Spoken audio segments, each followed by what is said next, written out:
Sacktown Sports. Call or text at 916-339-1140.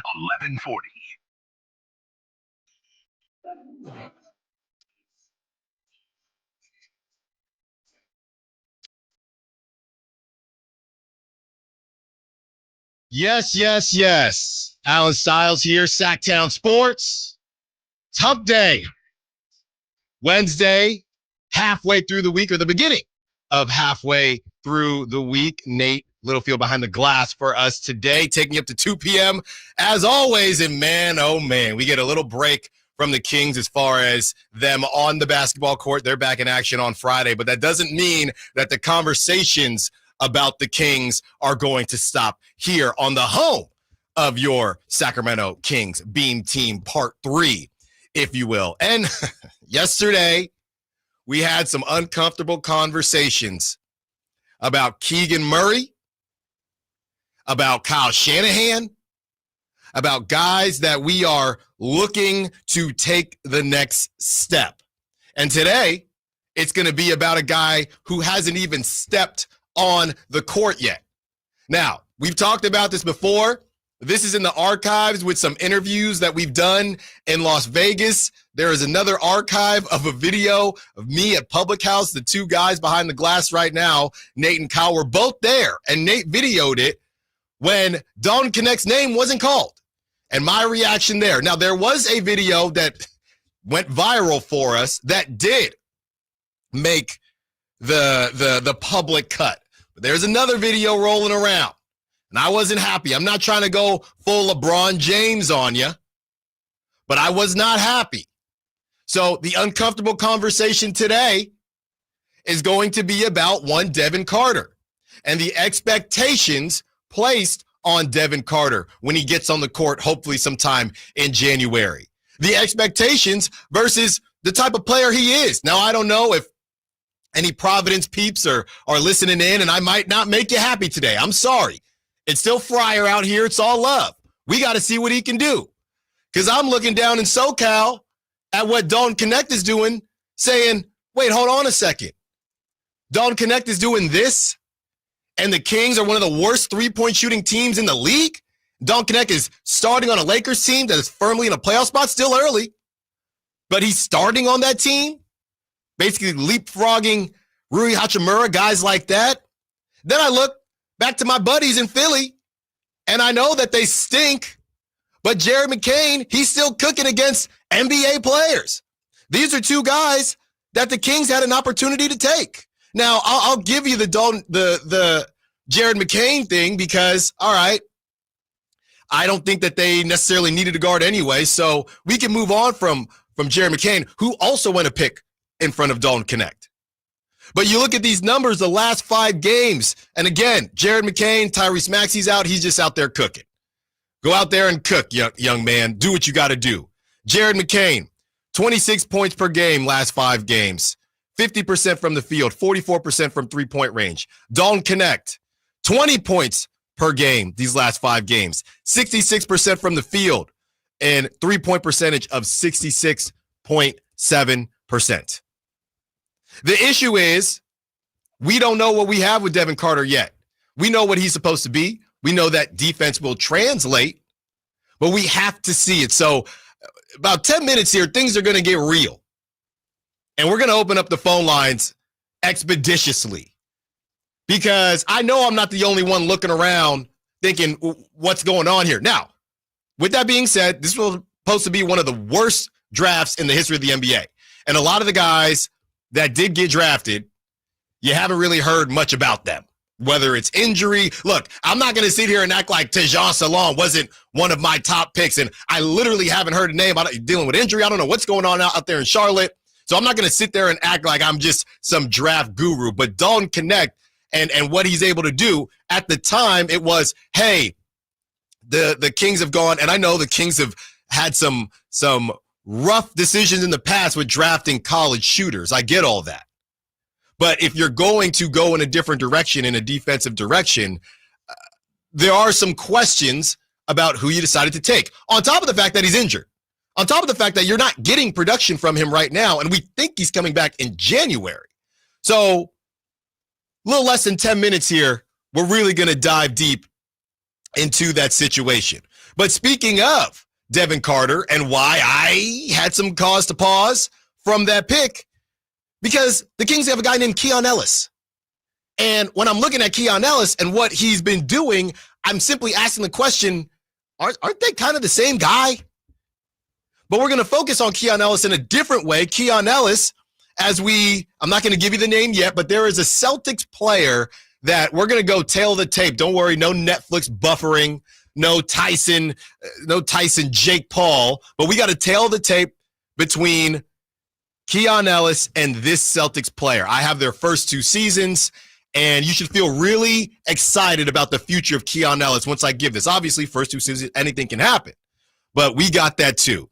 And as we continue to compare moves that have been made, compare players, there is a conversation that we know is never going to end, and that's one De'Aaron Fox, Fox-Haliburton, and by connection and causation and representation, Domantas Sabonis. So the 3 of them will be connected forever. De'Aaron Fox is balling out this season.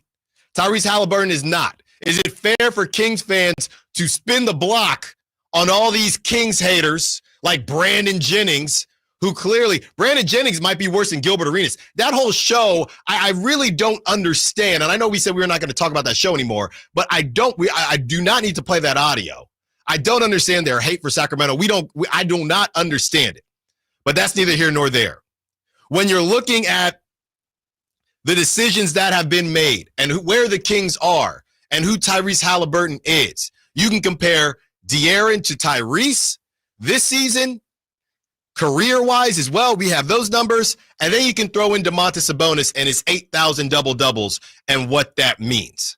So, like I said, no Kings game tonight or tomorrow night, but there is plenty of content. Hoops Hype sat down with De'Aaron Fox, and De'Aaron Fox was asked about playing with Malik Monk, playing with DeMar DeRozan, how he balances trying to get that supermax, and most importantly, the expectations for the team. So we have all of that coming up as well. Jake Gayden joins us at 11:30, and we know Jake never pulls any punches as it pertains to the Kings and just Sacramento sports in general. So that's coming up at 11:30. We're also going to go around the NFL and talk about who's the biggest mess in the NFL, because there are a lot of candidates for the biggest mess in the NFL. Is it the Jets? Is it the Cowboys? Is it the Panthers? The Panthers might be back on the right track. Is it none of those teams? Is it the Browns? They always get a look there. So we're going to discuss all of that. It is quite the Wednesday so far. So what I want to do here is start the conversation we're going to have when it comes to Devin Carter and the decision to pick Devin Carter. And I want everybody to think about a question I'm going to pose right now. When you're watching the Kings, and, right now the Kings, 1 game over 500. Obviously, there's plenty of losses to go around. When you're watching the Kings, is there something that you watch them do or not do, and you say to yourself, Devin Carter is really going to help with that? When you watch the Kings and they lose a game, or they almost lose a game, they don't play particularly well, do you see yourself, or do you find yourself saying, man, I can't wait for Devin Carter to come back or to join the team initially, because he's going to help with blank? I'm not saying I don't have something. You'll just have to wait and see, because there are a lot of things that do happen throughout a game, and you can answer the conversation any way you want. But I want you to answer this question as we kick off the show. When you watch the Kings and you see the profile of what Devin Carter is, do you sit there and say to yourself, man, Devin Carter is really going to help with blank? That's my question to you. Like I said, Jake Gayden coming up at 11:30. I got to be honest with everybody. I'm just going to be honest with you. I really appreciate everyone giving me suggestions yesterday for where to go for my wife's birthday. This is a very typical washed up parent thing to do. We had a plan, and we just ended up going somewhere we always go. We went to Bella Brew in Natomas. It's right down the street. I'm sorry. I look, please, the next time I ask for suggestions, like I said, the nanny wasn't available. We had to take kiddo. The weather wasn't great. Didn't really feel like getting on the freeway. So we just ended up going to Bella Brew. We did get, she got pasta though, and the pasta was good. So shout out to Bella Brew, and I got a steak. It was very good. It was a ribeye with Calabrian chili. You would have thought it was my birthday. So I really appreciate everybody giving the suggestions. But yeah, we just had to we just had to keep it simple, get out of Dodge, and then we just enjoyed ourselves back at home. But really appreciate everybody hopping in and helping with that. All right, let's get into this Devin Carter, Dalton Knecht, Jared McCain conversation, Keon Ellis as well. Let's sort this all through. And of course, LeBron knew all of this was going to happen. Allen Stiles, Sacktown Sports. The Sacramento Kings play here. He's got the triple. Sacramento takes the lead. Get your Kings fix all season long right here on your home of the Sacramento Kings, Sacktown Sports and SacktownSports.com. At Elk Grove Honda, our recipe for happy holidays is to think happy Honda days. Let's explain. Happy is a good thing. We all like happy. Honda stands for quality, reliability, comfort, design, peace of mind, value at resale, and a lot more feel-good words. Days is how long you have left to take advantage of Elk Grove Honda's year-end clearance underway right now. Elk Grove Honda is located in the Elk Grove Auto Mall, Highway 99 at Elk Grove Boulevard, or visit us at elkgrovehonda.com. I gotta get an Elk Grove Honda. Facts are facts, and the facts show that for eliminating hip, knee, back, leg, and foot pain, it's the Good Feet personalized arch support system, clinically proven to provide significant pain relief in only 4 weeks. Good Feet arch supports are designed to help put your feet and whole body back in pain-relieved proper alignment. Good Feet arch supports are HSA and FSA eligible. Book your free fitting at Good Feet in Sacramento, Roseville, and Vacaville.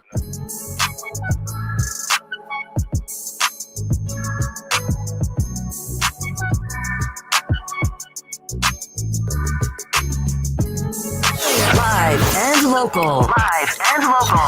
This is Sacktown Sports. Let me be very clear. I am not saying the Kings took the wrong pick at number 13, drafting Devin Carter. All I'm saying is I'm looking around at what some of these guys are doing, and you hope that they did make the right pick. That's all I'm saying. That is all I'm saying. People already wanting to be a part of the conversation. And, of course, this all stems from Jared McCain doing his thing. And, again, I will allow Jared McCain. That's fine. If you thought that Devin Carter is a better guard prospect, I'm good with that. But length and shooting, two things you can't teach. I guess you can attempt to teach shooting, but true shooters. And you are now one of the worst three-pointing shooting teams in the NBA. Do we think it'll end that way? Hopefully not. But I don't see them getting all the way to number 1. I don't see them getting all the way to top 5. That they'd have to get really, really hot. Maybe they do. But Dalton Knecht is hot right now. And Will Hardy got to see that firsthand as the Lakers and the Jazz did battle. And this is what Will Hardy had to say about his players not understanding the assignment. It seemed like everybody in the gym knew that Dalton Knecht was going to shoot the next shot, with the exception of a few people. The problem was that those few people were on our team. It's going viral right now because, sometimes you just got to, he wasn't laughing, but sometimes you got to laugh at yourself. The Lakers win that game yesterday, 124-118. Again, the Jazz aren't very good. The Lakers are 10-4. So they started out hot, and then right after that, they cooled off. Everyone said, okay, it's fool's gold with the Lakers. JJ Redick's walking out of press conferences, things like that. Next thing you know, they're 10-4. They're 10-4 right now, and they're 10-4 with Dalton Knecht starting. Okay, and Rui Hachimura, he appears to be injured, so that's why Dalton Knecht is slid in here. They're calling him a guard. We know he's got good length on him. 38 minutes he played last night, 37 points. 37 points. He had 9 3-pointers. He was 12 of 16 from the field. He's not a perfect player. He's not a perfect player, but you're doing this with all of the weight that comes with playing with LeBron, playing in LA, playing on the Lakers. And the guy is balling out, albeit against a bad Jazz team. We get all that. But last 5 games, 20 points per game, 66% from the field. 3-point percentage is 67.7%. Okay? Or 66.7. You round up. So the guy's balling right now. And we got to sit here and patiently wait to see what Devin Carter brings to the table. Now, of course, LeBron, thank you to Nate to had to chop and screw this to get us to play it. There was plenty of... It's actually Kyle. Kyle prepped. Okay, Kyle had it prepped because LeBron just cussing everywhere for really no apparent reason, but that's kind of what LeBron's bag has been this last decade or so. This is what LeBron had to say on Dalton Knecht. They didn't find DK. The other 16 teams f***ed it up. Did anybody watch him? They just didn't f*** it up. Well, there you have it. That's what LeBron had to say. Out of University of Tennessee, the sharpshooter goes 6'6". They're playing him at guard. He could easily be a small forward. Look, defense is defense. I'll go old school. Defense is effort. You can teach somebody to be decent at defense. James Harden got better at defense. It's just whether these guys want to or not. A 6'6" sharpshooter and look, like LeBron said, it wasn't just the Kings.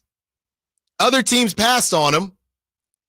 He goes to the Lakers at 17. At 17. You know what that reminds me of? That reminds me of everybody freaking out with the Bills who traded with the Chiefs and they got Xavier Worthy. Now, Xavier Worthy, again, not a perfect prospect. Essentially right now, he's running jet sweeps and go routes. That's Xavier Worthy's bag right now. But he's helped the team. He's helped the team in spurts. He's helped the team in certain situations. That's how I look at Dalton Knecht. Not a perfect player.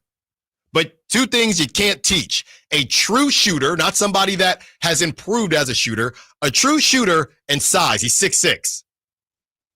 So you go with Devin Carter, and again, I posed the question out there. We can officially open up the phone lines. We're going to do it early since there's no Kings basketball today. We're going to do it early and get everything rocking and rolling on the text line and the call line, 916-339-1140 on the Folsom Lake Honda hotline and the YouTube Sack Chat, as always, at 1140 Sacktown Sports. Just search that on YouTube if you are either on your phone or on your laptop or on your tablet. When you watch the Kings play, what do you sit there and say, man, at least when we get Devin Carter back, he'll help with blank? Because the Kings, to answer the question myself, the Kings have one of the best defensive bench units in the league. So he could make them better. He's top 5. They're top 5 right now. So maybe he makes them better, makes them number 1. Sure. The main thing I'm looking at is shooting. And again, I would say that college shooters, and maybe that's why they stayed away from Dalton Knecht for this reason, college shooters, you never know. Or at the very least, it might be a bit of a transition. We know the 3-point line's a little further away. So we're hoping that he helps offensively. But he is not a Rob Dillingham, I'm going to be in my bag scorer. That is not who Devin Carter is. And the Kings have the worst scoring bench in the league. So what is it that Devin Carter is going to help with? And then I'll couple it with this. When I watch Keon Ellis, I think to myself, what is it that Devin Carter is going to do that's different to Keon Ellis? I'm trying to figure that out. So let's go back. We finally saw Colby Jones. Last game?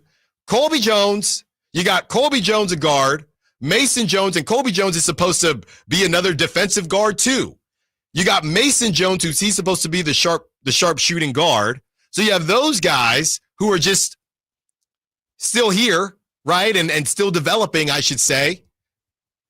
Now you have Keon Ellis, who's doing his thing. You moved off of Davion Mitchell, that's fine. Then you bring in Devin Carter. So I don't know where to put all these guys in terms of the categories, but I'm just looking around thinking, We don't need length. I guess you could argue you didn't need shooting, but you're lucky Keon Ellis is shooting the way he's shooting. And Kevin Huerter, he's been hot and cold. And here's the kicker. If you're going to ask Keegan Murray to do more, and you're not quite sure, you're coming off a season where Keegan Murray, when you asked him to do more, struggled shooting the basketball, you could ask Keegan to do less, which is not what they did, or you could draft a shooter as well and say, Keegan, your shooting is not going to be as important this season because we went and got us a shooter, and hopefully it works out. And with Dalton Knecht, it seems like it might have, at least so far. And then, Keegan, you're not just our premier shooter. They have two premier shooters. One is Keegan Murray, who they're asking to do a bunch of other stuff. And the other is Kevin Huerter, who is as streaky as Brandon Belt when he was on the Giants. So those are your two elite shooters. And I'll put Keon Ellis and De'Aaron Fox is improving and Domantas Sabonis. Sure, but I'm talking about your two elite shooters. And now you're asking one of them to do four other things. Is Devin Carter going to help Keegan Murray? I think in areas, sure. Some of those guards, those bigger guards that Keegan's being asked to guard, maybe that'll be Devin Carter now. Again, I feel like right now that's already Keon Ellis.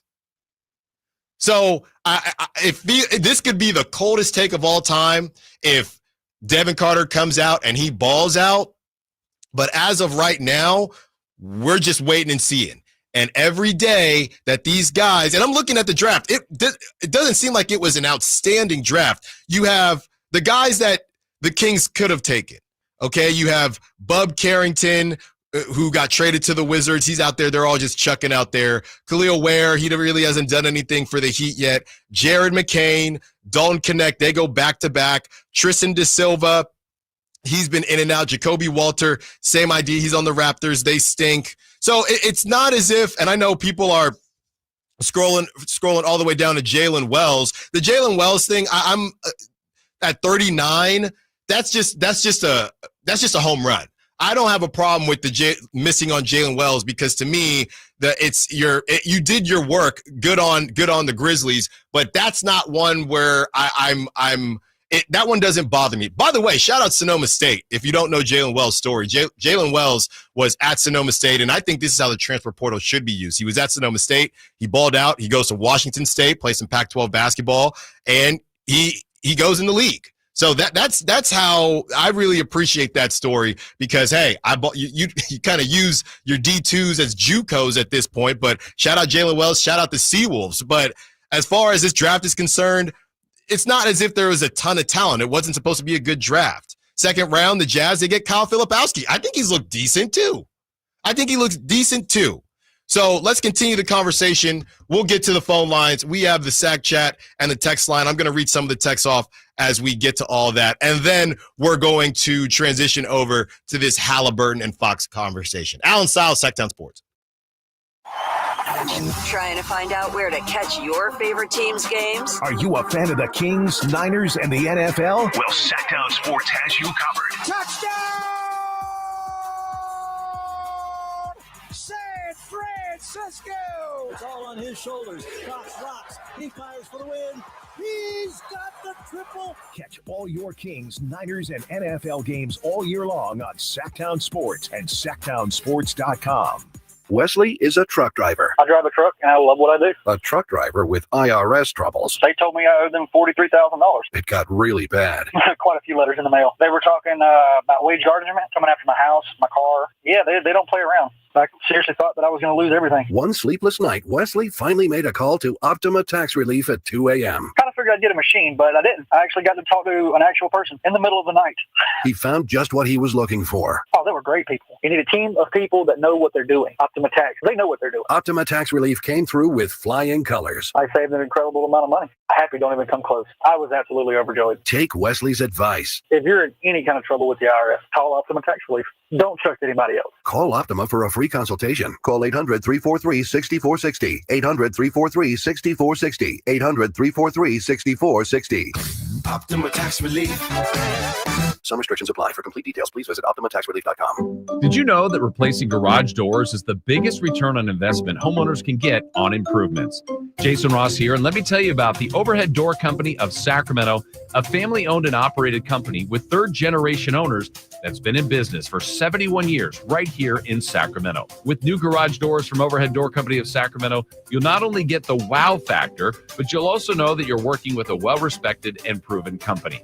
Residential and commercial, brand new garage doors, or repairs to existing doors, they do it all. Take advantage of their free at-home estimates on new garage doors, or check out the showroom with no appointment needed. And while you're at it, mention me, Jason Ross, or Sacktown Sports, and receive $100 off a new garage door paired with a new garage door opener. Check out their website at ohdsac.com or call them at 916-421-3747.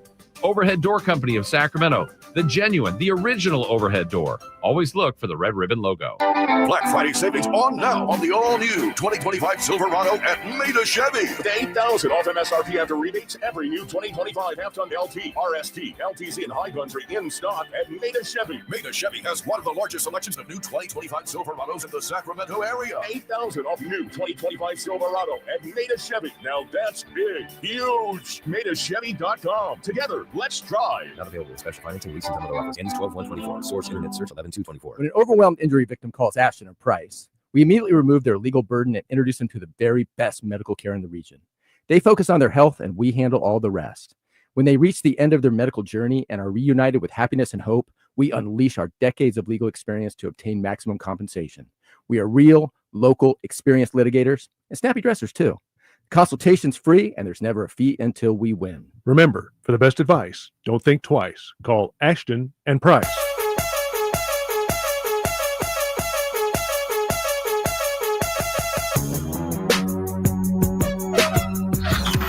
Sacktown Sports. Check us out on YouTube. Search Sacktown Sports and subscribe. A lot of people got a lot to say as it pertains to Devin Carter and that pick. And I know I'm doing the thing where it's prisoner of the moment. But I'm sorry, the Kings don't play till Friday. What else am I supposed to do? I got Dalton Knecht all over my TV. The Lakers are winning. They're 10-4. This is terrible. We got to wait. LeBron's cussing a bunch. We got to wait coming off an L. We still don't know how many of the three top players on the Kings as far as production. We don't know who's going to be back on Friday yet. This is rough. It's raining. It's going to be Dave's talking about a monsoon. This is rough. So I'm sorry. It's going to be a little bit rough because Devin Carter's out on the court yet. 916-339-1140. Going to get to some texts, but first we're going to get to William. Wants to be part of the conversation. What's up, William? What you got for us? Yeah, how are you this morning? Good. Well, what I got for you here is I've been watching the Kings a long time, 7-year season ticket holder, and what you're saying is right on.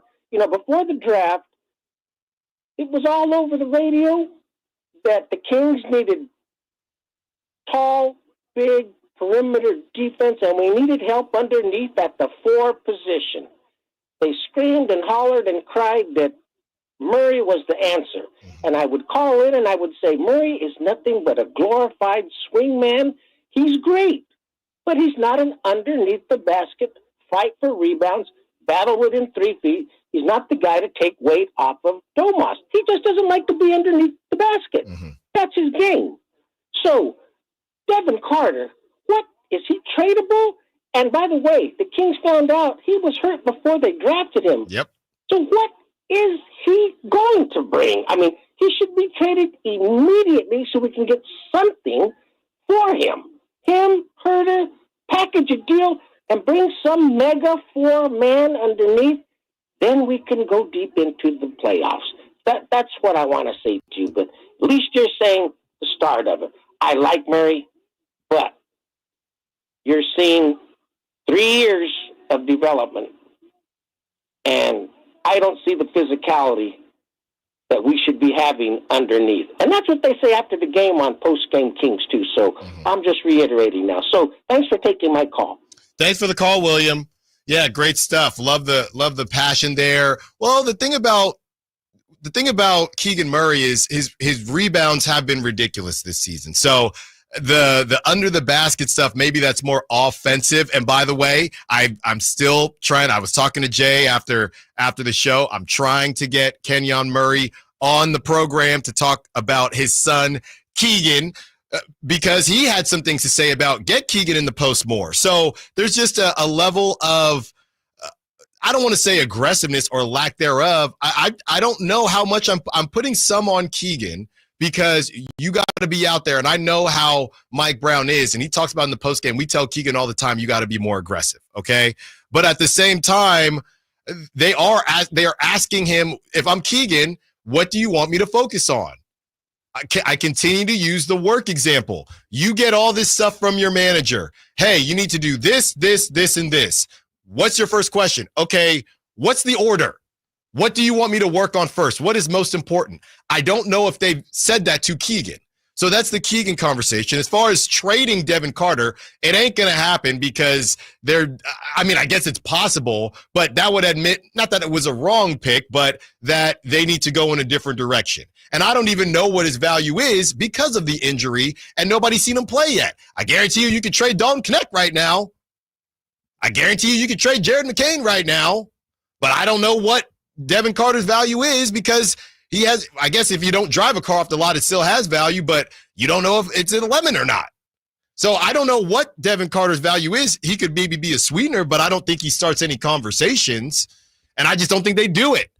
I think they're gonna stand on their business and say, this is what we felt like we needed. So that's just what it is. Let's get to some of the texts here. This is from the 916. The 916, pretty passionate about the decision. From the 916, would you rather have Wally Szczerbiak or Derek White? They're horrible against defending the three-point shot. We know the Kings are second worst in the league as far as opposing three-point percentage. This guy will help tremendously. The draft is done, and they picked the correct pick. I don't know how you know that, 916. I mean, I don't know how you know that. But everybody made the correct pick before the guy steps on the court. He continues on. Why the GM didn't draft some 3 and D longer players later or pick them up in free agency is mind-boggling. Well, how are you going to get these guys? It's mind-boggling based on who you'd have to give up. So you're talking about trading Kevin Huerter. You're talking about trades now. He goes on to say, but the draft was a home run. How do you know that? You might be right. And I would love for you, if you are right, to text back in. But you can't say that yet. We don't know. We don't know if it's a home run. We don't know if it's a single. We don't know if it's a sacrifice bunt. We don't know if it's a strikeout. You do not know that, 916, and I don't know it either. I do not know it either. They go on to say, plus Carter's offense is going to be a huge surprise. The guy can just straight out ball. He's a dog with great mentality, work ethic, offensive potential that's through the roof. Great. And they said great. I'm not being sarcastic there. Again, I asked the question, when you watch the team, what is it that you feel like Devin Carter is going to bring that the team is missing? And you think he's a good player? Let me ask you this, 916. And actually, you're leading me to one of my segments in the 11 o'clock hour. So thank you for that, friend of the show. Let me ask you this. What if the Kings already have their Derek White? What if I told you that Derek White is 6'4" and Keon Ellis is 6'3"? What if I told you that through 2 seasons in the league, Keon Ellis has a better three-point percentage than Derek White? What if I told you that Keon Ellis is that dog? So maybe we could have 2 Derek Whites. That's fine. But everything you just said right there still, to me, is a parallel with Keon. It's not necessarily something that the Kings were missing. The 415 has more of a discussion on what the Kings are missing. From the 415, good morning, guys. In regards to the Devin Carter question, the only thing I can think of is perimeter defense and defending the three-point line. Those are the only things I think this guy could add to the team. But to me, I personally feel like this is more of an indictment on McNair on how he just continues to miss opportunities for this organization. Look, We have to react in a certain way. And this could easily, like I said, we can clip all this, send it to freezing takes, and I could get roasted. That's fine. But I'm just saying, as of right now, I'm trying to figure out what is it. I get it, best player available, not need, but it seems like the Kings need a couple things that other guys in the draft, like a Dalton Knecht, could have helped with. Bench scoring. I'm not the Jared McCain thing is fine. I don't really have a problem with that. If you were going to go guard, you like this guard better, cool. I have less of a problem with that. But he also could have added some scoring. Right now. Now, like I said, the Sixers do stink. Don't get me wrong, but he's at least showing that he can play at an NBA level. So that's what it is right now. Continuing to read some of these sack chats and things like that. This is from Gilbert Hernandez. Unfortunately, I think Monty went away from the best available and decided to draft for need, thinking defense was primary need, and it was, but now the shots aren't falling, so Knecht looks ideal. From what I recall, it wasn't a matter of need. I recall, and I think every GM is going to say this. They're never going to say they really drafted on need. They're always going to say, we think this was the best player available, because it makes the player feel good. But from what I recall, Monty McNair essentially said, we understand, because that's the thing. They already have a ton of guards. So Monty McNair's approach when he was asked about it was, yeah, we know we have guards, but Devin Carter, we were surprised he'd be available because he was hurt. We were surprised he'd be available. So that's why we went out and got him. He was the highest on our board, regardless of position. That's fine. So, and I get it. If you draft best available, then you get a need where you could have addressed a need. If you draft for need, then the best available now looks like you should have went in that direction. I get it. You're darned if you do, you're darned if you don't. But all I'm saying is this now turns around. And again, if Dalton Knecht continues to start balling, all I'm saying is this turns into, well, what is Devin Carter bringing? And there's going to be a microscope on him. It's going to be okay. He got to get time, right? I don't know how much time Jared McCain would be getting if Tyrese Maxey was injured, but he's out there playing. 530 giving us some good perspective. Can we all stop forgetting that the NBA GM surveys had Devin Carter voted as the steal of the draft? That's a great point. 530. You know, look, we are not even 20 games into the season. And I'm not saying that Devin Carter was the wrong pick. I'm saying all I can do is observe what I'm looking at right now. But that's a great point, 530. We got to get him on the court. We got to see what we got. And look, Devin Carter thinks he can guard 1 through 4. I don't think he's going to be allowed to guard 1 through 4. I think they switch a lot, so he'll get a chance to guard some 4s. But Devin Carter, we know, NBA bloodline, is a dog. Trust me, I watched the highlights time and time again. Is going to get after you defensively, can shoot the rock. I just want to see it. And maybe I'm overreacting because I haven't seen it, and I got Dalton Knecht doing his thing, and then I look on one hand. It's like a nightmare. You're laying in bed, you're sweating, and you look to your left, and it's Dalton Knecht hitting a 3 and dapping up LeBron. You look to your right, and it's Jared McCain doing a TikTok dance after he makes a 3, and you're just waiting to see what Devin Carter is going to be when the Kings do eventually get him. Let's keep the conversation going, but we also want to pivot now to something that is just the cycle of Kings Twitter, Kings fandom versus NBA, the NBA world. Tyrese Haliburton, De'Aaron Fox. Is it fair for Kings fans to circle the block and say, hey, where were all y'all talking about? We traded the wrong guard. Where y'all at now? Where y'all at? Like Trae Young said in Madison Square Garden. It's bleeping cold in here. Where y'all at? It's quiet as bleep in here. Where y'all at? We talk Fox. We talk Haliburton coming up next. Allen Stiles, Sacktown Sports. Live and local. With everything 49ers. Intercepted by Fred Warner. Dives for the end zone. Touchdown! San Francisco! The Vultures went up and caught the ball. Touchdown! The 49ers play on Sacktown Sports 1140. We all hear the radio ads about the IRS. They tell you to be afraid, to be scared, and they try to frighten you into calling. I'm not here to do that. Tax Relief Advocates is different. TRA is here to tell you that if you owe money to the IRS, whether it's $5,000, $50,000, or $500,000, we have a solution. It doesn't matter if you're sitting in your car, at work, or with your kids. No matter where you are, call now. 800-583-5795. Don't lose hope. TRA can eliminate or reduce what you owe to the IRS. Generous programs are now available that can give you a fresh start. Our passion is taxes and helping individuals fix their IRS problems. We have over 1,000 5-star reviews on Google and an A+ with the Better Business Bureau. You don't need to be afraid of the IRS any longer. End your tax nightmare today by visiting us online at TRA.com or call 800-583-5795. That's 800-583-5795. Tax Relief Advocates. Real solutions for real people. Everywhere you look, things are getting more expensive. So at Consumer Cellular, we're lowering the price for those 50 and up. Now you can get unlimited talk, text, and data for $30 a line when you buy 2. That's just $60 a month for 2 unlimited lines. So if you're 50 and up, make the switch and save. Come on, you've earned this. Call 1-888-FREEDOM or visit consumercellular.com today. Requires 2 lines of service, age validation, and credit approval, subject to system and area limits, taxes, and other fees apply. Why choose a Sleep Number smart bed? Can I make my side softer? Can I make my side firmer? Can we sleep cooler? Sleep Number does that. Cools up to 8 times faster and lets you choose your ideal comfort on either side. Your Sleep Number setting.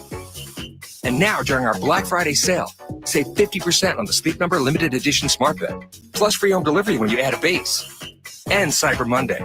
To find a store near you, visit sleepnumber.com. Time to gear up. It's the Black Friday and Gold Saturday open house event at Roseville Power Sports. Located at 360 North Sunrise Avenue. We're your home for the best deals on Can-Am side-by-sides, ATVs, and Ski-Doo snowmobiles. Now's the time to save thousands on a brand new Can-Am or Ski-Doo. And check out the all-new Can-Am Maverick R with an incredible 240 horsepower. A Maverick R is built to conquer any terrain, bringing unmatched power and excitement to your off-road adventures. Plus, save 30 to 50% on accessories, helmets, jackets, gear, everything you need to ride in style and safety. This Black Friday and Saturday only. And it's not just about the savings. It's an open house event you won't want to miss. Join us for food, prizes, and more this Black Friday. So head to Roseville Power Sports this Black Friday and Gold Saturday from 9 a.m. to 6 p.m. And let's kick off the holiday season with incredible deals and tons of fun. Some restrictions apply. See store for details. Offers valid on 2024 and prior products while supplies last. Happy holidays from Roseville Power Sports. What's that sound? That's the sound of Downy Unstoppable scent beads going into your washing machine and giving your clothes freshness that lasts all day long. There it is again. It's like music to your ears, or more like music to your nose. That freshness is irresistible. Let's get a Downy Unstoppables bottle shake. And now a sniff solo. Nice. With Downy Unstoppables, you just toss, wash, wow, for all-day freshness. The holidays mean more travel, more shopping, more time online, and more personal info in more places that could expose you more to identity theft. But LifeLock monitors millions of data points per second. If your identity is stolen, our US-based restoration specialists will fix it, guaranteed, or your money back. Don't face drained accounts, fraudulent loans, or financial losses alone. Get more holiday fun and less holiday worry with LifeLock. Save up to 40% your first year with promo code NEWS. Visit lifelock.com. Terms apply. The holidays are always a great time to get together with family and friends, but nothing beats the thrill of Stockton Honda's deals. During Happy Honda Days, find the perfect ride in person or online. With over 400 new Hondas ready to go, now is the time to buy at Northern California's #1 Honda dealer, Stockton Honda. Anytime, anywhere, it's all here. StocktonHonda.com. #1 claims based on 2023 total new and Honda certified pre-owned vehicle car sales from American Honda Motor Company. Sold on report.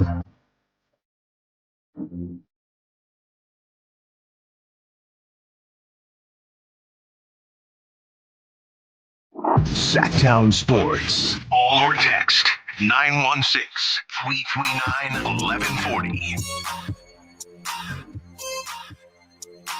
From the 916, as we have a Devin Carter conversation. Couple 916 texts. You draft the best player, not for what you need, or you end up drafting Bagley over Doncic. That's the one. That's what we're talking about. You do one thing, the other looks obvious. We get all that. I think that's a little bit of a different situation, but I see where you're coming from. 916, you do one thing, the other thing seems obvious. So I get it. I appreciate it.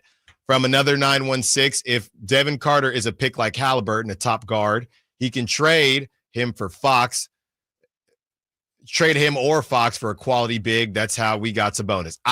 Look, man, I don't think, again, could be wrong, but if Devin Carter ends up having a higher trajectory than De'Aaron Fox, I would be very surprised. But your point does make sense, 916. If Devin Carter is good, you can utilize him in different ways. I hear you on that.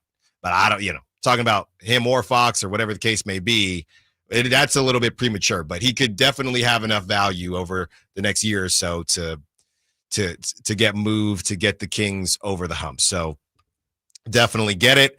Let's get to this comparison here. As De'Aaron Fox has been having an outstanding season, the Kings fans are being a little bit petty. And you know what? I don't mind. I do not mind that at all. This is from Matt George. He posts this and he says, not trying to start anything. Okay, well, we know. Not trying to start anything, but it's interesting how quiet the conversation about these two players has gotten this season. Now he goes on to post the stat comparison of these two players, De'Aaron Fox and Tyrese Haliburton. And De'Aaron Fox is playing much better than Tyrese Haliburton. That is, it's not a question. The only stats that Tyrese Haliburton is doing better than De'Aaron Fox is assists and blocks. And the blocks is 0.1 for De'Aaron, 0.6 for Tyrese Haliburton. It's really the assists. De'Aaron at 5.7, Tyrese Haliburton at 8.5, and that's what Tyrese Haliburton does. He wants to be Rajon Rondo. He wants to be this guy that's just distributing the basketball almost to a fault, right? I mean, sometimes it looks like he's hunting assists, which just sounds absurd to say, but that's how it sounds. That's how it appears sometimes. Besides that, De'Aaron Fox has played in one more game than Tyrese so far, 28.8 points per game compared to Tyrese Haliburton's 16.1 points per game. Total rebounds, De'Aaron's at 5. Tyrese Haliburton's at 3.7. I already talked about the assists. Steals, De'Aaron's got Tyrese beaten 1.7 to 1.4. And then field goal percentage, De'Aaron's shooting 50% from the field. Tyrese Haliburton's at 38. 3-point percentage, De'Aaron's at 35. Tyrese Haliburton's at 28%. Free throw percentage, De'Aaron's at 83. Tyrese Haliburton's at 81. So, those are kind of the big boys there. And De'Aaron Fox is kind of wiping the floor with Tyrese. Tyrese Haliburton just isn't playing well this season. He didn't start out very hot, and he hasn't really heated up since. So, is it fair or foul for Kings fans to say, don't think we forgot? Don't think we forgot y'all were saying we traded the wrong guard. Don't think we forgot y'all were saying that it was a bad trade if you want to throw Sabonis into this equation as well. And obviously we know what that was dang near more ridiculous than you traded the wrong guard, because Domantas Sabonis, yes, they have to get back to the playoffs, but Domantas Sabonis and what he's done, just being up with Wilt Chamberlain and the double doubles and everything that he's done, breaking that record last season. We know how consistent he is. It seems like he just start these games that he recently missed. He never misses games. You can always depend on him. So, and he's playing heavy minutes. So to me, if you wanted to have a conversation, it would be about the trading the wrong guard versus getting Domantas Sabonis, because Domantas Sabonis has been incredible his time in Sacramento, and he's continuing to get better. Now he's shooting the three ball. Now he's shooting the three ball as well. So that's just that. To me, that one just didn't make very much sense. And you have the 209 chiming in saying Tyrese is dealing with a pretty bad back injury. Isn't that part of the deal, though, 209? Last season, he had the hamstring stuff, and he missed time that way. The best ability is availability. De'Aaron Fox doesn't miss a lot of games. De'Aaron Fox playing through his two fingers are taped together. So I hear you, 209, but I feel like that's kind of part of the deal as well. This is the second season now where Tyrese has been a little banged up. if I could play devil's advocate, and I'm on the Fox side, I'm happy Fox is here. I think this is the best situation for everyone. But if you did want to take the Haliburton argument, the only couple things I can think of are that Fox, I know the last 3 games they haven't been there, but Fox has the better team, hands down, right? I mean, well, now with DeRozan? This season. I'm saying this season. Yeah. This season. I'd say yeah. But it also depends on, I guess the bottom line is Domantas Sabonis is better than Miles Turner. I think most people would agree with that because I'm looking here at the matchups.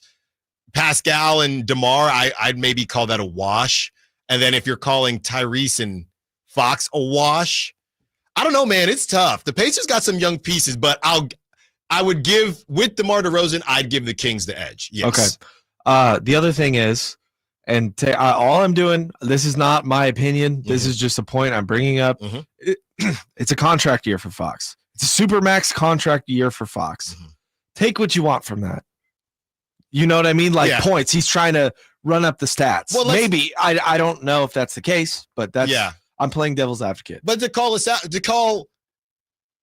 us, meaning myself and anybody else, out on this, it wasn't too long ago we were talking about, hey, is DeMar DeRozan kind of taking the mantle for the number one option on this team? What happened was, I mean, these last 2 games, I think these last 2 games have obviously skyrocketed De'Aaron's points per game. Let's just call that out right now. And they came because DeMar DeRozan, Malik Monk, and nobody else wanted to score. They were playing hot potato with the ball. So to that point, we hadn't really seen this version of De'Aaron Fox until we had to. We actually were saying that we needed to see more from De'Aaron Fox. So I'm agreeing with your devil's advocate in a different way because these last 2 games, or I guess now last 3 games because he still dropped 28, you could argue an aberration as far as scoring the basketball. Like if Tyrese Haliburton was missing, like I said, Miles Turner, Pascal Siakam, Benedict Mathurin, just to throw out 3 guys, I don't think Tyrese is dropping 60, but he'd have more points. Well, yes, he would have more points. I wrote this in the rundown here, and it's a question I want to ask you. I want to ask everyone listening. Calls would be great. Text would be great. Just a full perspective on this. I don't think this is a yes or no answer, even though it's asked like it. Would Haliburton be able to put this team on his back like Fox has these past few games? Fox has, right? Fox has put everything on himself. Yes. Especially with the last shot against who did we play? Atlanta. He obviously putting up those huge numbers. He feels like he has to take over. I don't. Yeah, I think it's a no, but I do think Haliburton would have stepped up, healthy, obviously, if we're taking that out of the equation. But it wouldn't be like this. It wouldn't be takeover mode. There's no way Tyrese Haliburton is dropping 60. I just don't. He just doesn't have that bag. Unless all the threes would have to hit. Yeah, it'd have to be 10 threes. It'd have to just be like Keon Ellis the other night. Yes, and what's crazy, it would look more random than De'Aaron Fox. De'Aaron Fox was driving. De'Aaron Fox was getting to his spots that he always gets to. That was a legit 60. Not when during the summer and we joke about random dudes that have dropped 50. There are random nights where the Brandon Jennings, guys like that drop 50. But the way De'Aaron Fox did it, so a lot of dudes in the league could drop 50. But the way De'Aaron Fox did it was, I am imposing my will. It wasn't random. I don't see Tyrese Haliburton as that type of player. He hasn't been that type of player. So, look. Keegan's 47 was this description you're making, right? Yeah, you just get red hot. And Keegan's a good shooter, but you just got red hot, and it is what it is. It's not – everybody knows in the gym what De'Aaron Fox wanted to do, and it didn't matter. It's more like, it's I almost hard to say this, but it's more like LeBron, like just going in there and be like, I'm going to will my way to score no matter what, put everything on the line. And last season there was a lot of, are you not driving, very similar to LeBron as well. Hey, is De'Aaron selling for threes because he doesn't want to go to the free throw line at the end of games because his free throw percentage wasn't there? Well, He's been about that life, okay? He's a career 70, and I know it's early. He's a career 74% free throw shooter. He's shooting 83% this season. That also is a version of leadership. That's also a version of leadership. I'm just looking just for whatever it's worth. If we want to, I know this season Tyrese hasn't been healthy. De'Aaron Fox hasn't either, by the way. But career-wise, De'Aaron Fox, 21 points per game, 3.8 rebounds per game, 6.1 assists per game. Oddly enough, De'Aaron's assists are down a little bit, 5.7 this season compared to his career. And you have Tyrese-Haliburton. Obviously, Tyrese is a couple years younger. Tyrese-Haliburton, that was De'Aaron in 484 games. Tyrese-Haliburton in 274 games. He's averaging 17.2 points per game, 3.7 rebounds per game, and 8.7 assists per game. So the rebounds, De'Aaron's got him by 0.1, but besides that, De'Aaron's got him by rebounds 0.1. He's got him by points by a decent margin, 21-17.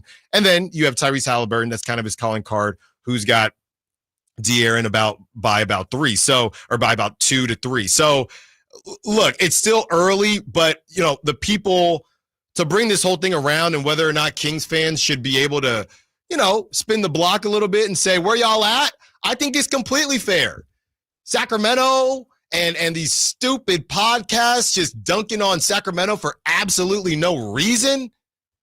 And a guy in De'Aaron Fox who is probably the most underrated player in the league right now. And when we get to this, Dave gave me that hint on the Ringer top 100. It's going to be when I read off this list and the top 100, where De'Aaron is, where Sabonis is, where's Tyrese-Haliburton. It's going to make you chuckle. Tim, we will get to you on the other side. Can't wait to hear what you have to say. More of your calls, more of your texts, more of your Sac Chat. Allen Stiles, Sacktown Sports. You never know what you might hear when listening to a Sacramento Kings game. Out of Keegan, going for another triple. Man, is he feeling it. Keegan, can he do it?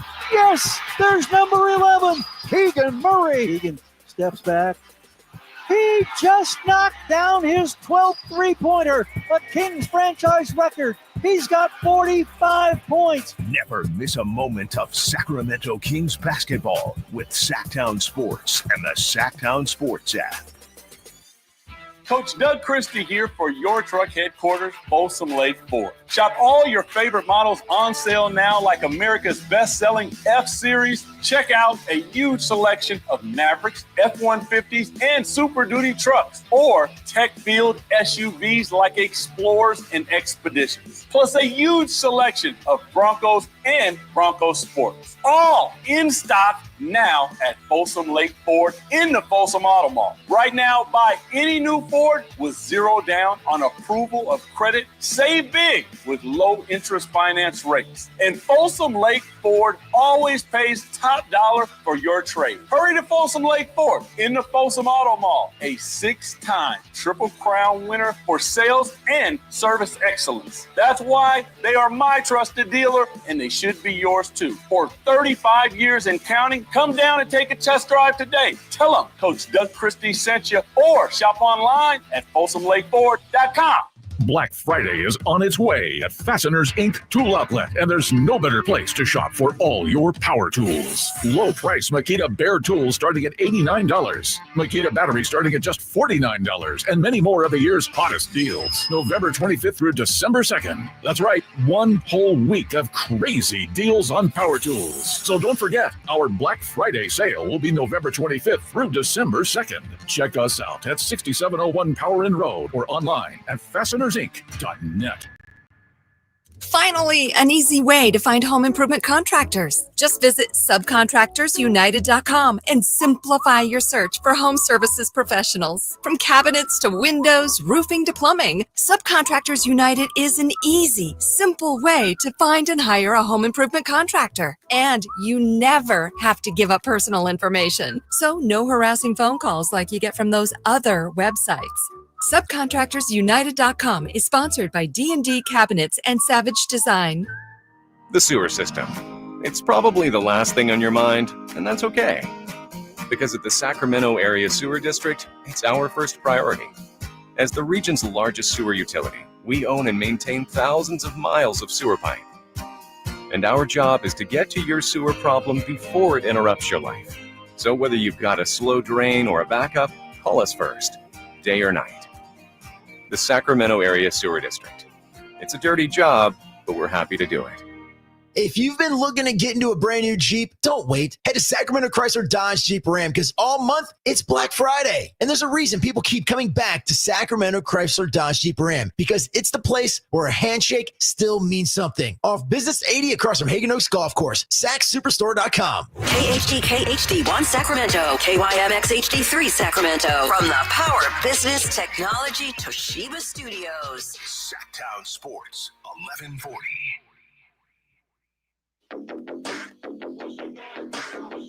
Groove dealers. Live and local. Live and local. This is Sacktown Sports.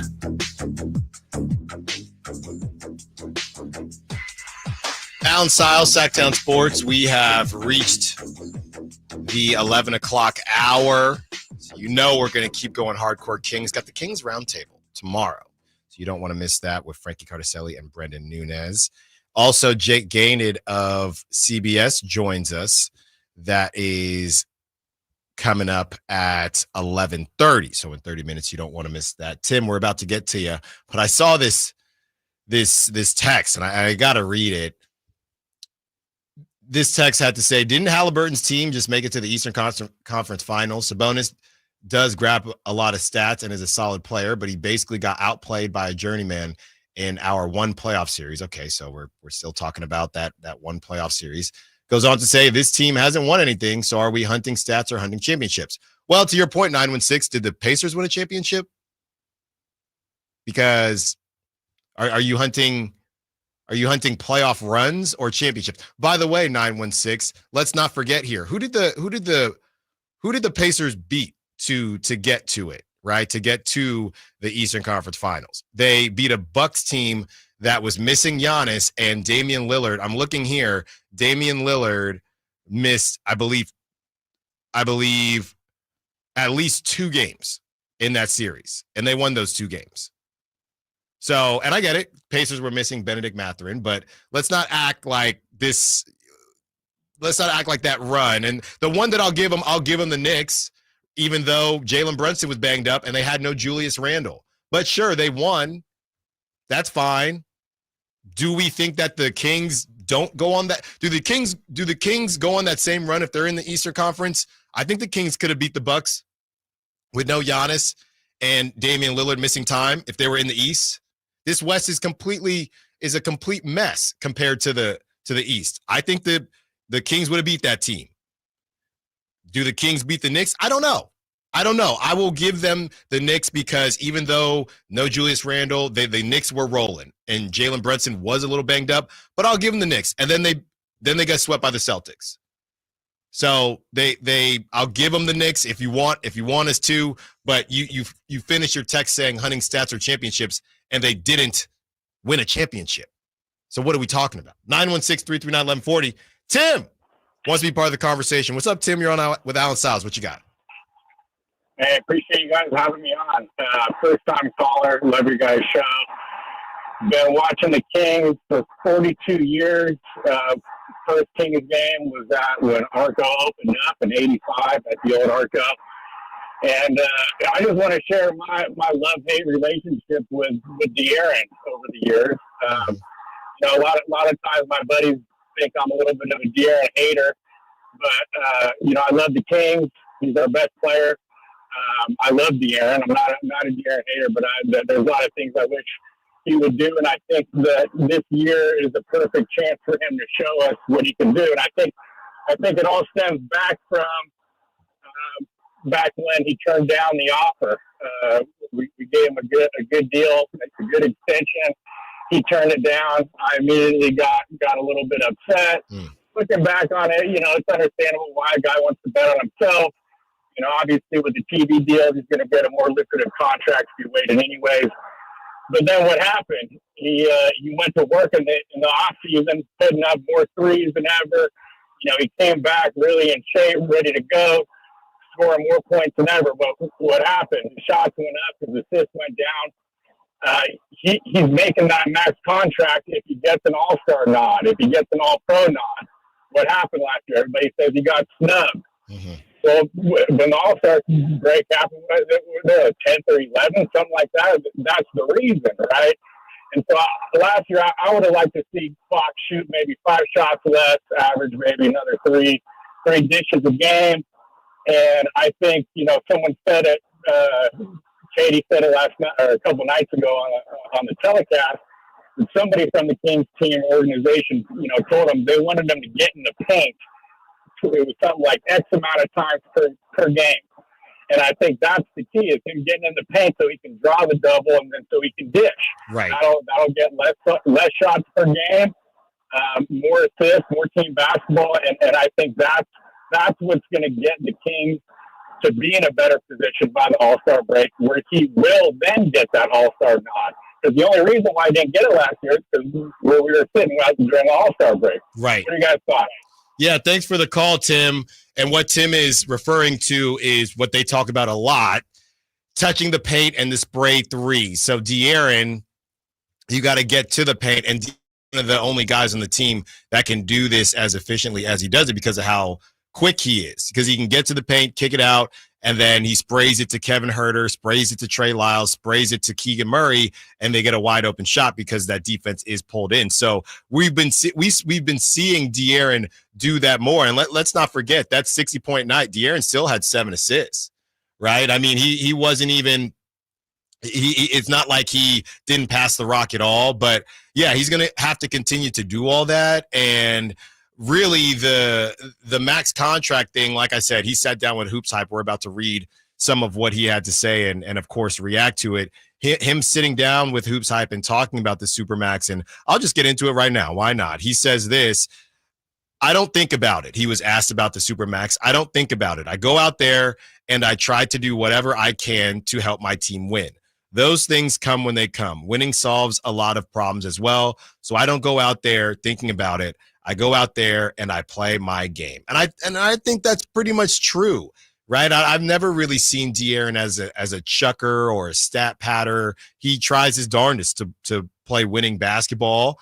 And, you know, sometimes playing winning basketball means shooting the ball yourself. If Keegan Murray is refusing to shoot and Kevin Huerter can't make a bucket and Malik Monk and DeMar DeRozan and Domantas Sabonis are all out, De'Aaron's thinking, I got to be that guy. I'm him. So that he's basically a chameleon to what he has to be. And I think that is what makes De'Aaron as valuable as he is to the team. Number one, he competes defensively, and there he talks about that as well as he compares himself, or he's asked to compare himself to other elite guards. And number two, De'Aaron can do whatever the team asks. We've seen some of that with, like we said, Trae Young, but I don't think, Trae Young at his size, if that three ball ain't shooting, Trae Young can get to the cup. He can get to the foul line. He's a bit of a foul merchant, but he can't get to he doesn't have a spot that he can get to like De'Aaron Fox. He's not as quick as De'Aaron Fox. And we've seen that a little bit with James Harden as well. But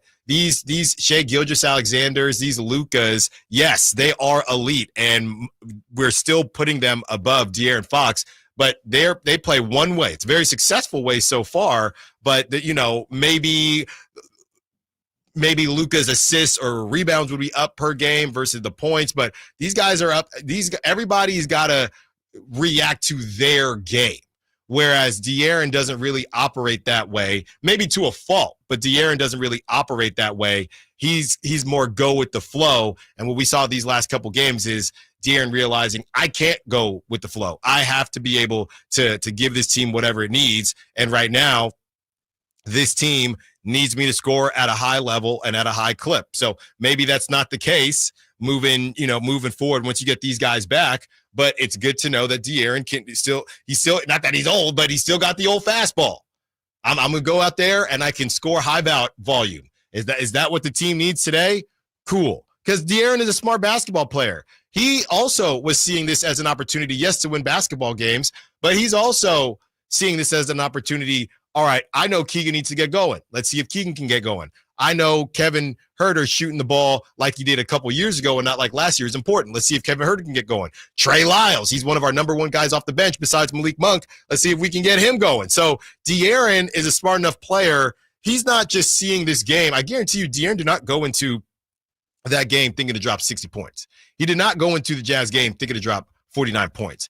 De'Aaron basically reacted to what was happening. The other guys in the team, not everybody was doing enough. So De'Aaron said, okay, well, I tried to go to the route of giving everybody an opportunity. Now now let's make sure we get this W. And didn't get the W against the Timberwolves.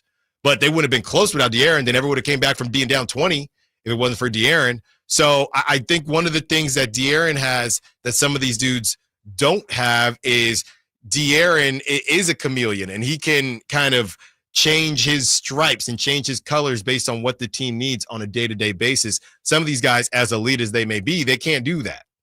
And I would have that conversation about Tyrese Haliburton as well. I don't see Tyrese Haliburton doing what De'Aaron did these last couple games. Not yet. Tyrese is a little younger than De'Aaron, so maybe he'll get there. But I don't see him doing that when it's necessary. And I know De'Aaron did it.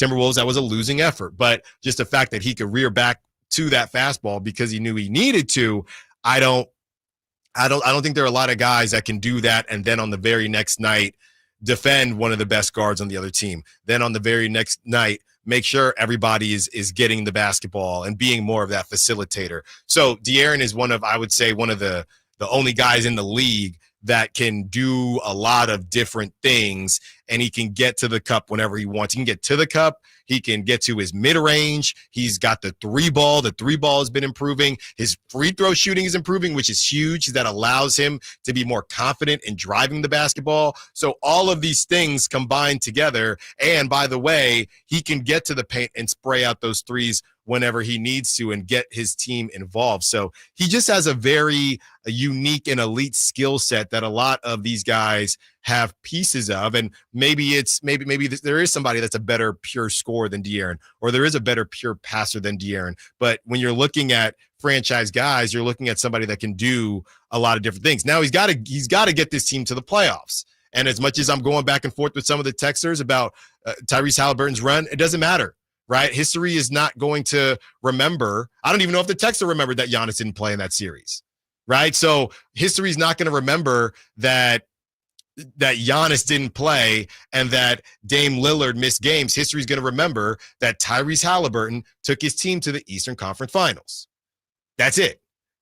History's not going to remember the Heat didn't have Jimmy Butler and the East was pretty weak and the Sixers were a mess. They're not going to remember that. They're going to remember that Tyrese Haliburton beat Jalen Brunson, who had a career year. And Tyrese Haliburton, yeah, they got swept, but they got swept to one of the best teams you could argue in NBA history, and that Celtics team. So that's what history is going to remember. So I'll give you that.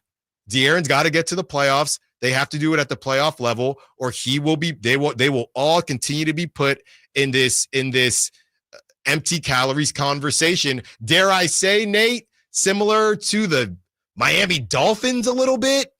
Maybe just like in the highly offensive, not offensive, but not scaring anybody in the playoffs. I feel like not the Dolphins this season, right? Yeah, the Dolphins of the past 2-3 years. Yes, the Mike McDaniel Dolphins. The Mike McDaniel Dolphins. It's hot. Sure, I think that's a fair comparison. It's hot, it's sexy, but when it gets cold outside and it starts getting gritty, where are y'all at? When things get real, it's nowhere to show up. Yeah. So that's what I honestly forgot the Pacers beat the Bucks. It's hard because they're East and it's just but yeah, no Giannis. It is. Yeah, no Giannis. Yeah. And I'm guessing Chris Middleton probably missed a game. I know he could. Fair guess. I know Dame missed game 1. Dame missed at least 2, possibly 3. But like you said, history's going to remember that Tyrese Haliburton, he went to the Eastern Conference Finals. He was a media darling too for a year. He also didn't play that well. And it helps they were where they at with the cup with LeBron. Yeah. Mid-season. He did not play that well in the playoffs. There were conversations about Andrew Nembhard balling out. So, but nobody in the Olympics. Nobody remembers that. They went to the Eastern Conference Finals. That's all that matters. All right, let's hear from De'Aaron with Hoops Hype, his expectations for the season. You are not going to want to miss that. And the biggest obstacle for the Kings this season. Allen Stiles, Sacktown Sports. The only place you'll find Malik Monk is Sacktown Sports. Oh my, what an athletic move that time by Malik Monk. Hey Sacramento, it's Malik Monk and you're listening to the home of the Sacramento Kings, Sacktown Sports. Your local sports leader. Join Sacramento State football this Saturday at 2 for the Causeway Classic versus UC Davis. Get your tickets at hornetsports.com. Facts are facts, and the facts show that for eliminating hip, knee, back, leg, and foot pain, it's the Good Feet personalized arch support system, clinically proven to provide significant pain relief in only 4 weeks. Good Feet arch supports are designed to help put your feet and whole body back in pain-relieved proper alignment. Good Feet arch supports are HSA and FSA eligible. Book your free fitting at Good Feet in Sacramento, Roseville, and Vacaville. What sets Ashton & Price apart from other injury law firms? I'll tell you. From beginning to end, all important legal decisions are made directly between our clients and their experienced local attorney. A gate agent flying the plane, the receptionist performing surgery, not a chance. There's simply no substitute for the unique power of the direct attorney-client relationship offered by Ashton & Price. And there's never a fee until we win, and between you and me, we win a lot. Remember, for the best advice, don't think twice. Call Ashton and Price.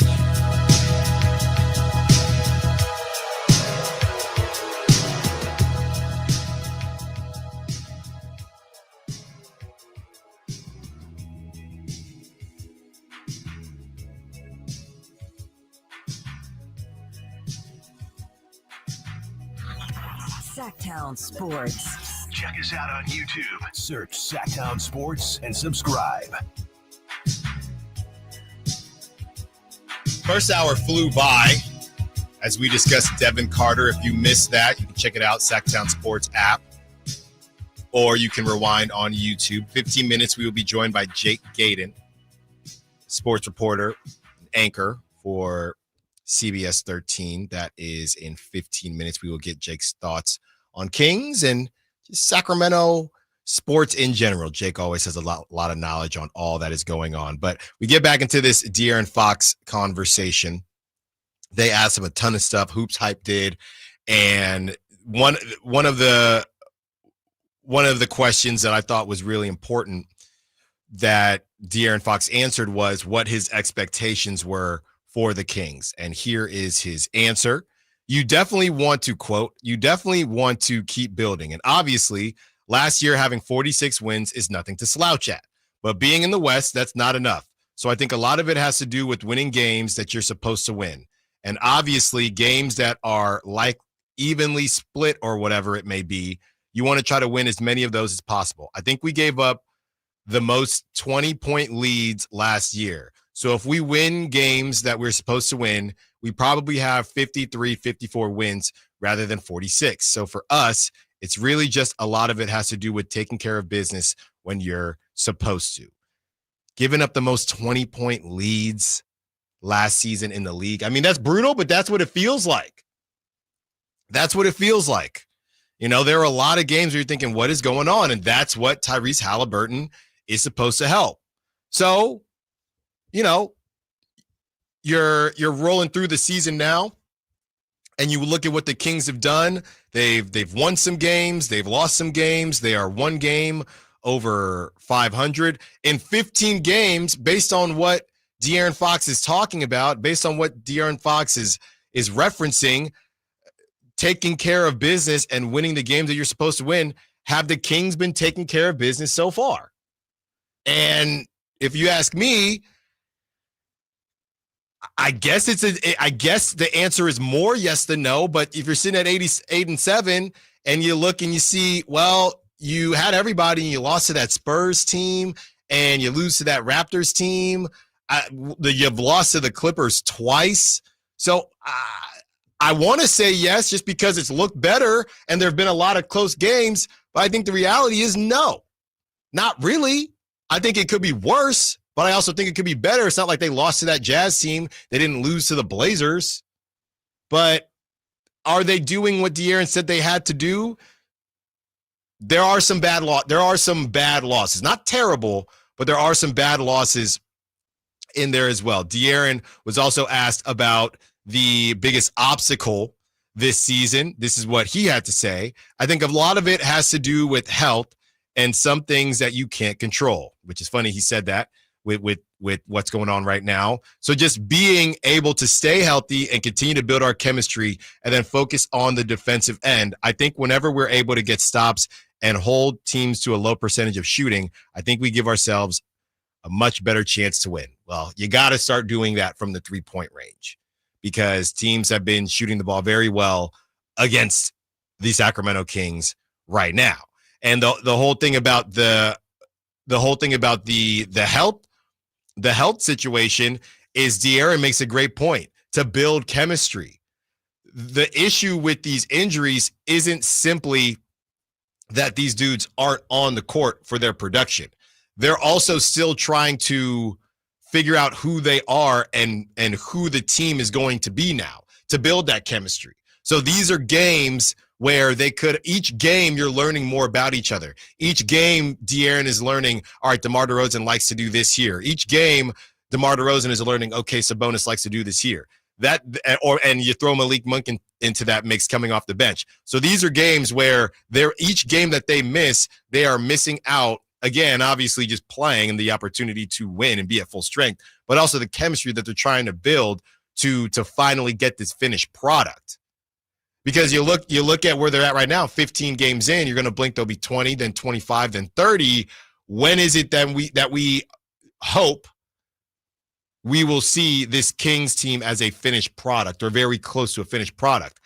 I would hope you look at an 82-game season, at least pretty close to, hey, I shouldn't say finished product because none of us are finished products. We're all trying to get better each and every day.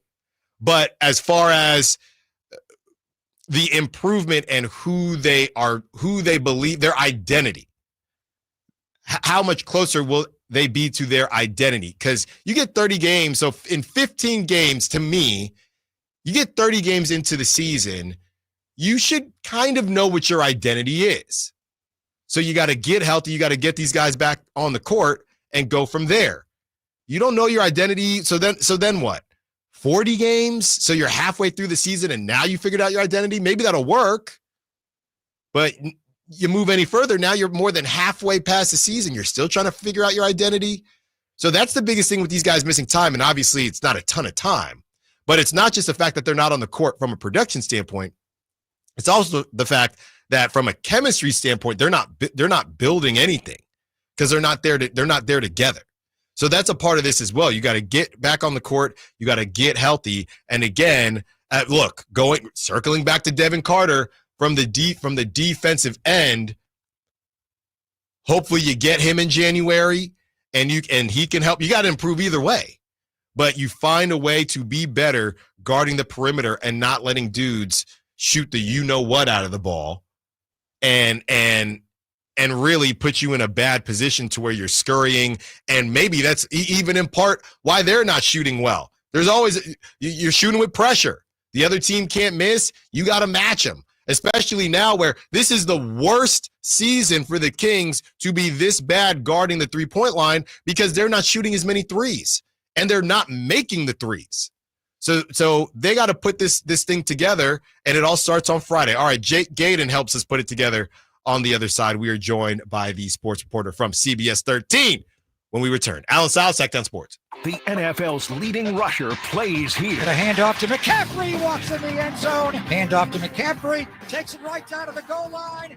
He does his thing again. McCaffrey goes in motion right. Backwards pass led by Juszczyk. A block there. Hurdles a man. 10-5. Touchdown! CMC! You can hear all of Christian McCaffrey's touchdowns on your home for 49ers football. Sacktown Sports.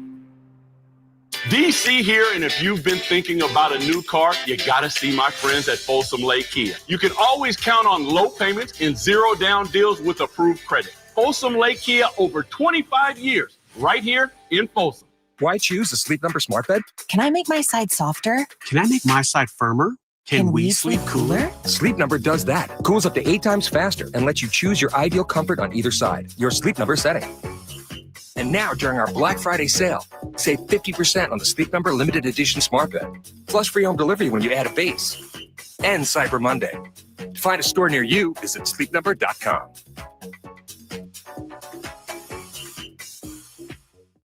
This holiday season, Capital One reminds you to give yourself the gift of 1.5% cash back with the Capital One Quicksilver Card. Can I earn 1.5% cash back on birds? Birds? What if you sent your true love 2 turtle doves plus a partridge in a pear tree? Sure, but why would anyone want that? The song was very convincing. Earn 1.5% cash back on all your holiday purchases with the Capital One Quicksilver Card. What's in your wallet? Terms apply. See CapitalOne.com for details. Point! Hey, you okay? You don't normally miss those shots. Oh, I just haven't been as regular lately, and it's making me feel sluggish. You should try Metamucil. It's been a game changer for me. Metamucil's plant-based psyllium fiber helps trap and remove the waste that weighs you down. Ace! You're moving better than you were last week. Definitely. Metamucil keeps you moving.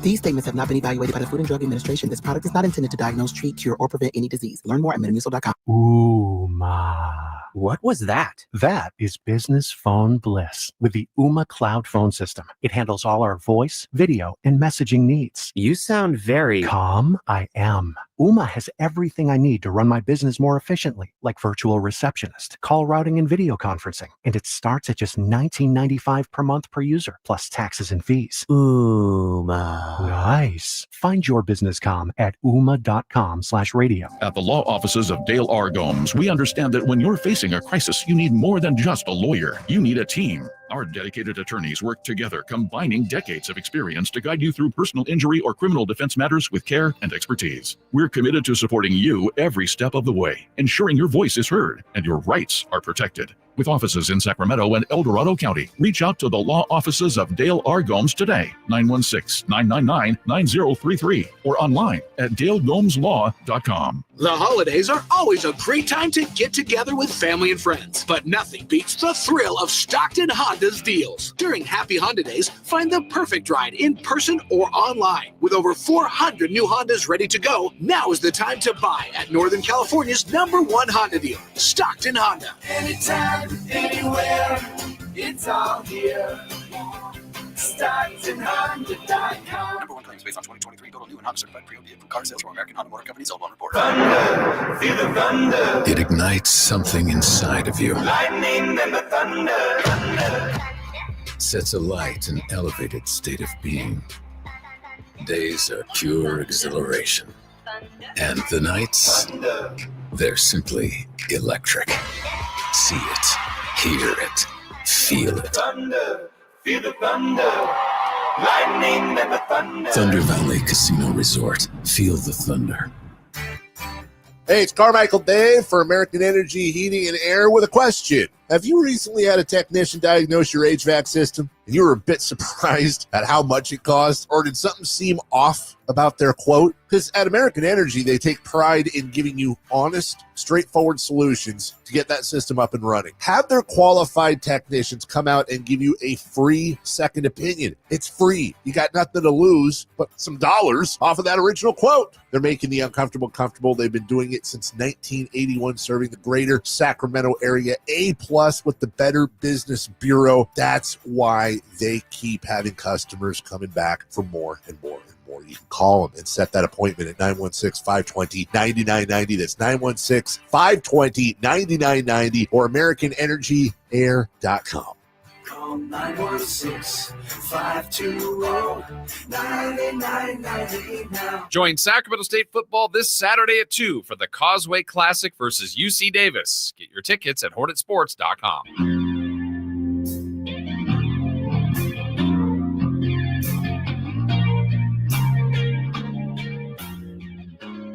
Sacktown Sports. Call or text at 916-339-1140.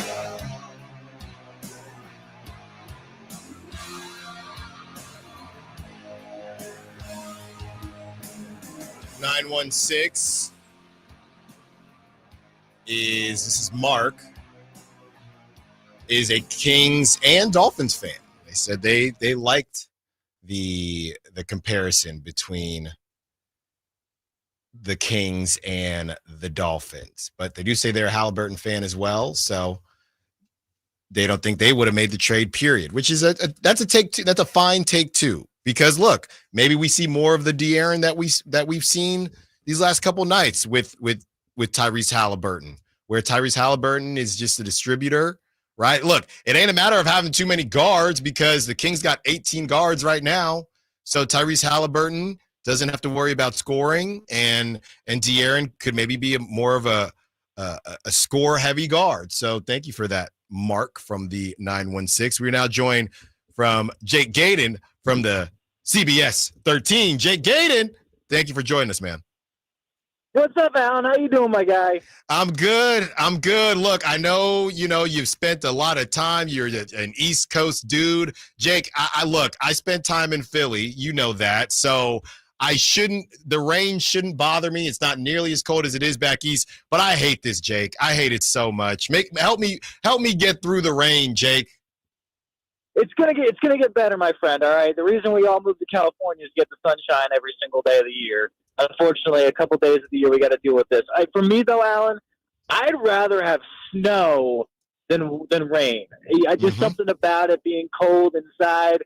That's a me thing. But no, it's a rainy, dreary day. Maybe because the Kings aren't playing, but who knows? The weather god's not on our side right now. There you go. Well, look, and I don't think you are alone on that. I think there are a lot of people that would rather snow or rain, but at least you don't got to shovel the rain. All right, Jake, let's get down to it.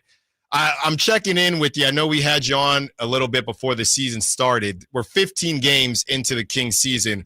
What are your initial thoughts on the 2024-2025 Sacramento Kings? I just love how promising they are. You see it. Like, if you watch the games, like, it doesn't reflect the record right now. And I think it's still all coming together. It's so early in the season, like you said, 15 games in right now. There was a couple games that they should have gotten. They could have a better record, maybe move up into that third and fourth seed in the standings. But it's so early on. Some of these injuries are some things that you just can't control when it comes to Malik Monk, DeMar DeRozan, and Domantas Sabonis. Right now, my level of concern is really low when it comes to maybe dropping some of these bunnies like the San Antonio Spurs game a couple of weeks ago. This team is going to start finding its right rhythm, finding its groove, and that could even start maybe even on Friday. They played a lot of games, Alan. Like, let's be real about this. Like, their start to the year, the schedule, I was saying the other day, is absolutely insane. The fact that they have played this many games, this many back-to-backs, and maybe even 3 games in 4 nights is just crazy. 5 days off this week. They're going to enjoy it, and I think they're going to get back healthy, ready to go, and it's going to start on this road trip on Friday in L.A. Yeah, I saw a lot of the Kings, De'Aaron Fox, Devin Carter out at local places, giving to the needy for Thanksgiving, things like that. So they're definitely using their time in a way that we can all appreciate. And speaking of Devin Carter, Jake, we spent the beginning of the show talking about Dalton Knecht as he drops 37 for the Lakers.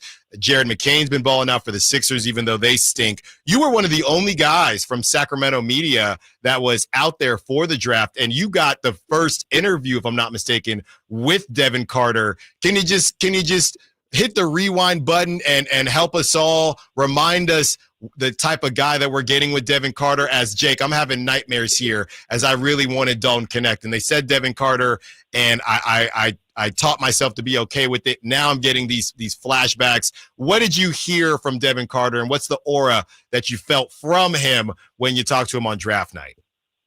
The flashbacks because LeBron has been talking really highly of him. Be honest with me, Alan.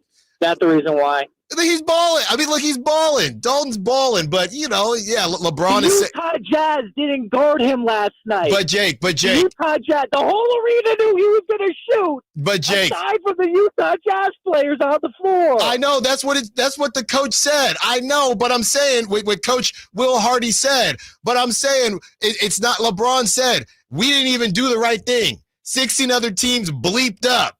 So that's what I'm thinking about. The Kings, one of those teams that bleeped up, or are we getting is Christmas coming soon, Jake? Are we getting we want our present. Where's the Kings present? Is Devin Carter, when he shows up, what is he bringing to this table?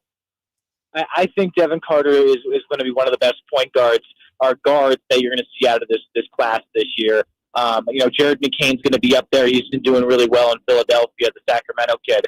But I had the pleasure of watching Devin Carter a lot last year in the Big East. Like you said, I'm from the East Coast, so I tune into a ton of Big East games per year, just because Big East basketball is a lot of fun to watch. And Devin Carter is just a shifty player that you haven't seen yet, and his ability, because he's been injured, of course, but you also haven't seen it since it's been a while since he's played. Providence didn't make the NCAA tournament this past year, so it's been I don't know, since like beginning of March since the last time he played an actual organized game. This kid, though, like I said, shifty, isn't afraid to shoot, great handles. But what I think we're all going to love a lot is his defense. Keon Ellis is Ellis Island. Him, combined with Devin Carter on the floor, I think is going to, even De'Aaron Fox as well, is going to be a combo that you're going to not only get great offensive production, but the defensive stature that all three are going to bring is something that we got to keep an eye on and remind ourselves that this is a complete player. This is not an 18-year-old player that is trying to figure out his way in playing basketball. He's 22, I believe. So I want to say that that's correct. Older player, older prospect. I expect him to contribute immediately. My question is where are we going to find these minutes? And that's the storyline I'm monitoring in his comeback from injury. When the trade deadline starts heating up, they're going to be really guard heavy. Do they move one of these guards to be able to free up space to put Devin Carter on the floor? That's something that we got to look at, especially right now, because they don't have the minutes for him, Allen. Simple as that. Yeah, I mean, and when you look around at the guards, we're not talking about Colby Jones and Mason Jones. They're not getting time anyway. I guess it's Jordan McLaughlin, who wasn't really getting time before these injuries. So I think that's a great point, and I'm not really sure what direction they go in. But speaking of trades, I know we're 15 games in, but the trade generator is always hot when it comes to Allen Stiles, and we're seeing reports, Sam Amick reporting that the Nets, essentially everybody is available for the Nets, and we talked a lot about Cam Johnson, Dorian Finney-Smith. I know you're excited about the Kings and what they could be, Jake, but if you were Monty McNair, how heavily would you be looking at the trade market? Right now, I'm perusing. The one thing that I've learned about this front office when it comes to Monty McNair and Wes Wilcox is they're extremely patient, they're extremely diligent, and they really don't show their cards and what they're doing. Great poker face, and I'll give them a ton of props for this, because every year they're tied to a lot of different conversations when it comes to the trade deadline, even in free agency as well. And I think they have these conversations, Allen, but right now I think it's just too early to say, hey, they need this right here. Let's call the Nets and Cam Johnson. It's working here in Sacramento. Like, we started the segment off by saying, like, I truly believe they're starting to see how this thing can all come together and become a winning team and a winning product. I don't think you want to mess with that right now, unless there's an extreme deficiency that starts happening over the next couple of weeks. I like the roster the way it is, unless unless you can get something extremely good on the market that you could get overvalue for. But right now, I like the team where it's built. It's winning, it's working, and it's only going to grow from here. Jake Gayden, thank you so much as always. Jake, before we get you out of here, I know you've seen this on social media, the comparisons popping back up as De'Aaron Fox having a great season. Obviously, these last 3 games have skyrocketed his points per game, and Tyrese-Haliburton dealing with some injuries, a little banged up, just hasn't been having a good year. And Kings fans didn't forget. Kings fans spinning the block on the NBA world as it pertains to, you moved the wrong guard. Fair or foul for Kings fans to be petty to the rest of the NBA world about one Tyrese-Haliburton versus De'Aaron Fox? Nah, Kings fans can be petty any day they want to do it. You want to know why? Because they get no love from the rest of the NBA. It's just absolutely I've never seen like a team in a professional sport just completely ignored as much as the Kings have been. Specifically with what Domantas Sabonis has done, specifically with what De'Aaron Fox is doing. The fact that the NBA didn't blow up over the weekend with 109 points by De'Aaron Fox, he's the 3rd player to do it in the NBA, joining Kobe Bryant and Wilt Chamberlain. Like, I sit there and I get frustrated by it, but we're part of it, right? Like, there's only so much we can do as journalists in our market. I just wish people could see it in a bigger scheme of things. And that's why I side with Kings fans if they want to sit there and say, hey, look at this trade now. Look how it looks. Like, I will side with them in any gripe they have. They have plenty to say about it, and I don't believe that they should go quietly. All right, Jake. Well, I wanted time to ask you about any other news going on in Sacramento, any other sports news, but we had too much fun talking about the Kings. Real quick, is there anything? Go to Causeway Classic. Go to the Causeway Classic this weekend. That's all I'll say, okay? There you go. Go to the Causeway Classic and catch Jake Gayden on CBS 13 doing a great job out there every single day. Jake Gayden, thank you so much. We'll talk to you soon. Appreciate you, buddy. On the other side, Keon Ellis, could he be the next blank player from the Celtics? We'll tell you who it is, and we got some comparisons. Allen Stiles, Sacktown Sports. Kevin Huerter plays here. It's Huerter. He's been hot. He fires. He's still hot. Kevin Huerter from downtown has a 15-point first quarter. Sacktown Sports is your proud home of the Sacramento Kings. The sewer system. It's probably the last thing on your mind, and that's okay. Because at the Sacramento Area Sewer District, it's our first priority. As the region's largest sewer utility, we own and maintain thousands of miles of sewer pipe. And our job is to get to your sewer problem before it interrupts your life. So whether you've got a slow drain or a backup, call us first, day or night. The Sacramento Area Sewer District. It's a dirty job, but we're happy to do it. At aimyourdigital.com, we'll help you target the right audience, build your leads, and crush your quota. Take your business to the next level. Our digital marketing strategies help grow awareness of your product or service, all while building trust in your business. Our approach involves leveraging multiple tools and strategies to deliver exceptional results that are customized to your unique business needs. Don't wait to run out of sales leads. Keep your business growing. Get started with aimyourdigital.com today. Black Friday is on its way at Fasteners Inc. Tool Outlet, and there's no better place to shop for all your power tools. Low price Makita Bear tools starting at $89. Makita batteries starting at just $49, and many more of the year's hottest deals. November 25th through December 2nd. That's right, one whole week of crazy deals on power tools. So don't forget, our Black Friday sale will be November 25th through December 2nd. Check us out at 6701 Power Inn Road or online at fastenersinc.net. Meda Chevy saves you $8,000 off MSRP on every new 2025 half-ton Silverado LT, RST, LTZ, and High Country in stock after rebates. All of them. Black Friday savings now at MedaChevy.com. Together, let's drive. See dealer for details. Ends 12/1/24. Live and local. Live and local. This is Sacktown Sports.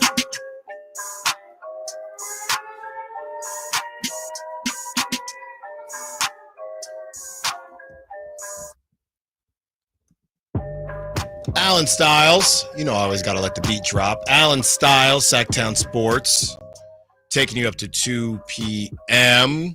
Thank you to Jake Gayden, who always has a lot of perspective. He's making me feel, it's not that I feel bad about the Kings. It's just, I hate when you lose and then you just got to sit on it. That's the problem. You know what I mean? Because you just start thinking and other teams all around you are winning.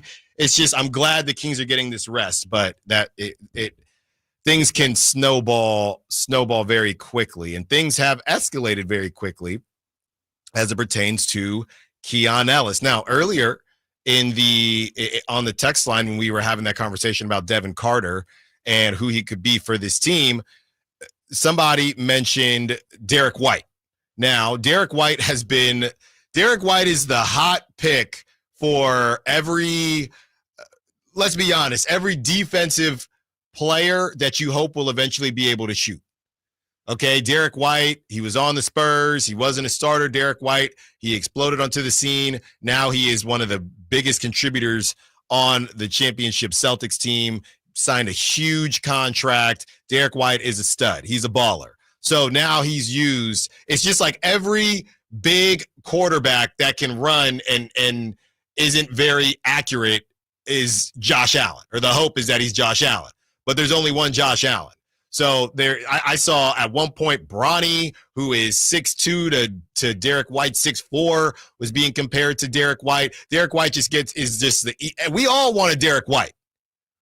But as I look at Keon Ellis and look at what Keon Ellis has done so far in his career, I ask the question, could he actually be a version of a Derek White? So here is the tail of the tape.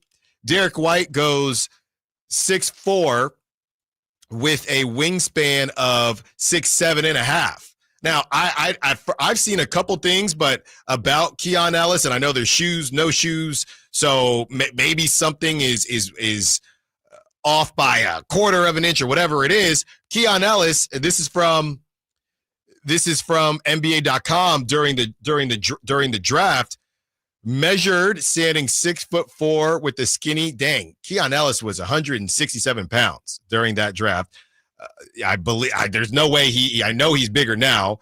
He has a 6'8.5" wingspan at the 2022 NBA Draft Combine. Ellis lacks strength, but has good length for his size and makes the most of it defensively with very impressive lateral quickness. So as I'm reading that, and I'm looking at, okay, what else could Keon add to his game? I start looking at the 3-point line and what Keon has done at the 3-point line and what Derek White has done at the 3-point line. This is a guy who Keon, maybe Derek White a little bit thicker, can guard more 3s and 4s than Keon, even though Keon can guard 3s at times. So I'll give that nod to Derek White. Maybe Keon gets there. He gets on the Keegan Murray muscle milk plan and he can get there. So here's Derek White, year 1, year 2, from a shooting perspective. Derek White, year 1, 48% from the field, 33% from 3. Year 2, 45% from the field, 36% from 3. So that's what Derek White did. Keon Ellis, and it's very similar, the amount of games they played as well, besides obviously year 2 for Keon, because we're into the young season, only 15 games in. Keon Ellis, 46% from the field, 41% from 3. That was last season. This season, 48% from the field, 42% from 3. So Keon Ellis, basically the same from the field, and Keon Ellis, a much better shooter. I know maybe he doesn't sit at 42 all season long, but he did shoot 41 last season where he played a lot of games, not 82, but he played a lot of games. So Keon Ellis at this point in his career is a more advanced shooter than Derek White. I think Derek White probably more of a playmaker than Keon Ellis. And defensively, Keon Ellis continuing to bulk up, continuing to get stronger, and he's being thrown into the fire. So I think there are a lot of comparisons here. And look, I guess it's not bad to have 2 Derek Whites if that ends up being Devin Carter as well. But, as far as the comparisons are concerned, I think this is a guy who, you shoot the 3-ball Keon with 9 threes. He had 6 in a row, and he was doing it at a high level when the team needed it because nobody else could shoot. And De'Aaron was just looking around like Kevin Hart, help me, somebody help me. And Keon Ellis did his best to help with 33 points. So I think there are a lot of parallels between Keon Ellis and Derek White. And you sit there and you think, okay, as it pertains to found money that we keep talking about, this is the bright shining star for the Sacramento Kings right now. And Derek White, he did his thing on the Spurs, but when he went to the Celtics, I don't think the Celtics thought they were getting this. So you continue to improve, and obviously Keon is not where Derek White is right now, but I can see the path, I can see the vision, and I can see him getting there. And Derek White, he starts. If he needs to come off the bench, he can come off the bench. He's just very versatile in what he does. Keon has to improve handling the basketball. He has to improve his playmaking, but I do think something could come of it. So that was just something that I came across. And as I was really just, honestly, I went home thinking from the show yesterday, thinking, did we talk enough about Keon? I mean, Keon, to go from the doghouse a game before, and I was hard on Mike Brown as far as the doghouse conversation. And how certain guys can get in the doghouse and certain guys will never be in the doghouse. But that's just the way of life. We don't all play with the same set of rules. That's just them's the breaks.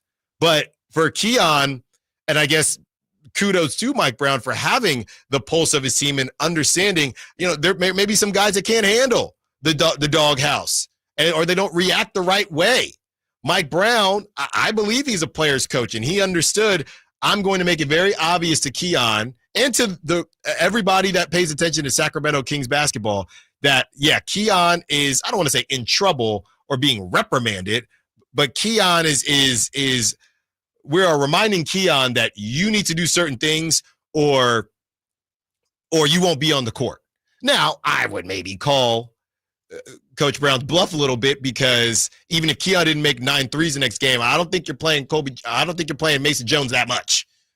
No disrespect to Mason Jones, but I just think that you were gonna go back to Keon at some point. So you have that there, and Keon did not play well in that game where he was in the doghouse. So then he came back and did what he had to do.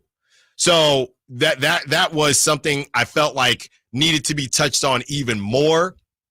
And moving forward with Keon, I will say this, when it comes to Devin Carter versus Keon, now that's a situation where, hey, Keon, yeah, iron sharpens iron, but you guys do a lot of the same things. So very similar to what we just saw with Davion Mitchell and Keon and getting leapfrogged over, essentially. Keon, we're trying to put you in a position where you're getting an opportunity, because Devin Carter is not playing right now. So you need to listen to what we're telling you to do. And maybe this was Mike Brown saying Mason Jones is a proxy, because if Devin Carter becomes available, y'all are battling it out. Maybe you'll play together at some points, but y'all are also battling it out for time. This is what's going to happen if you don't do what we ask of you, Keon.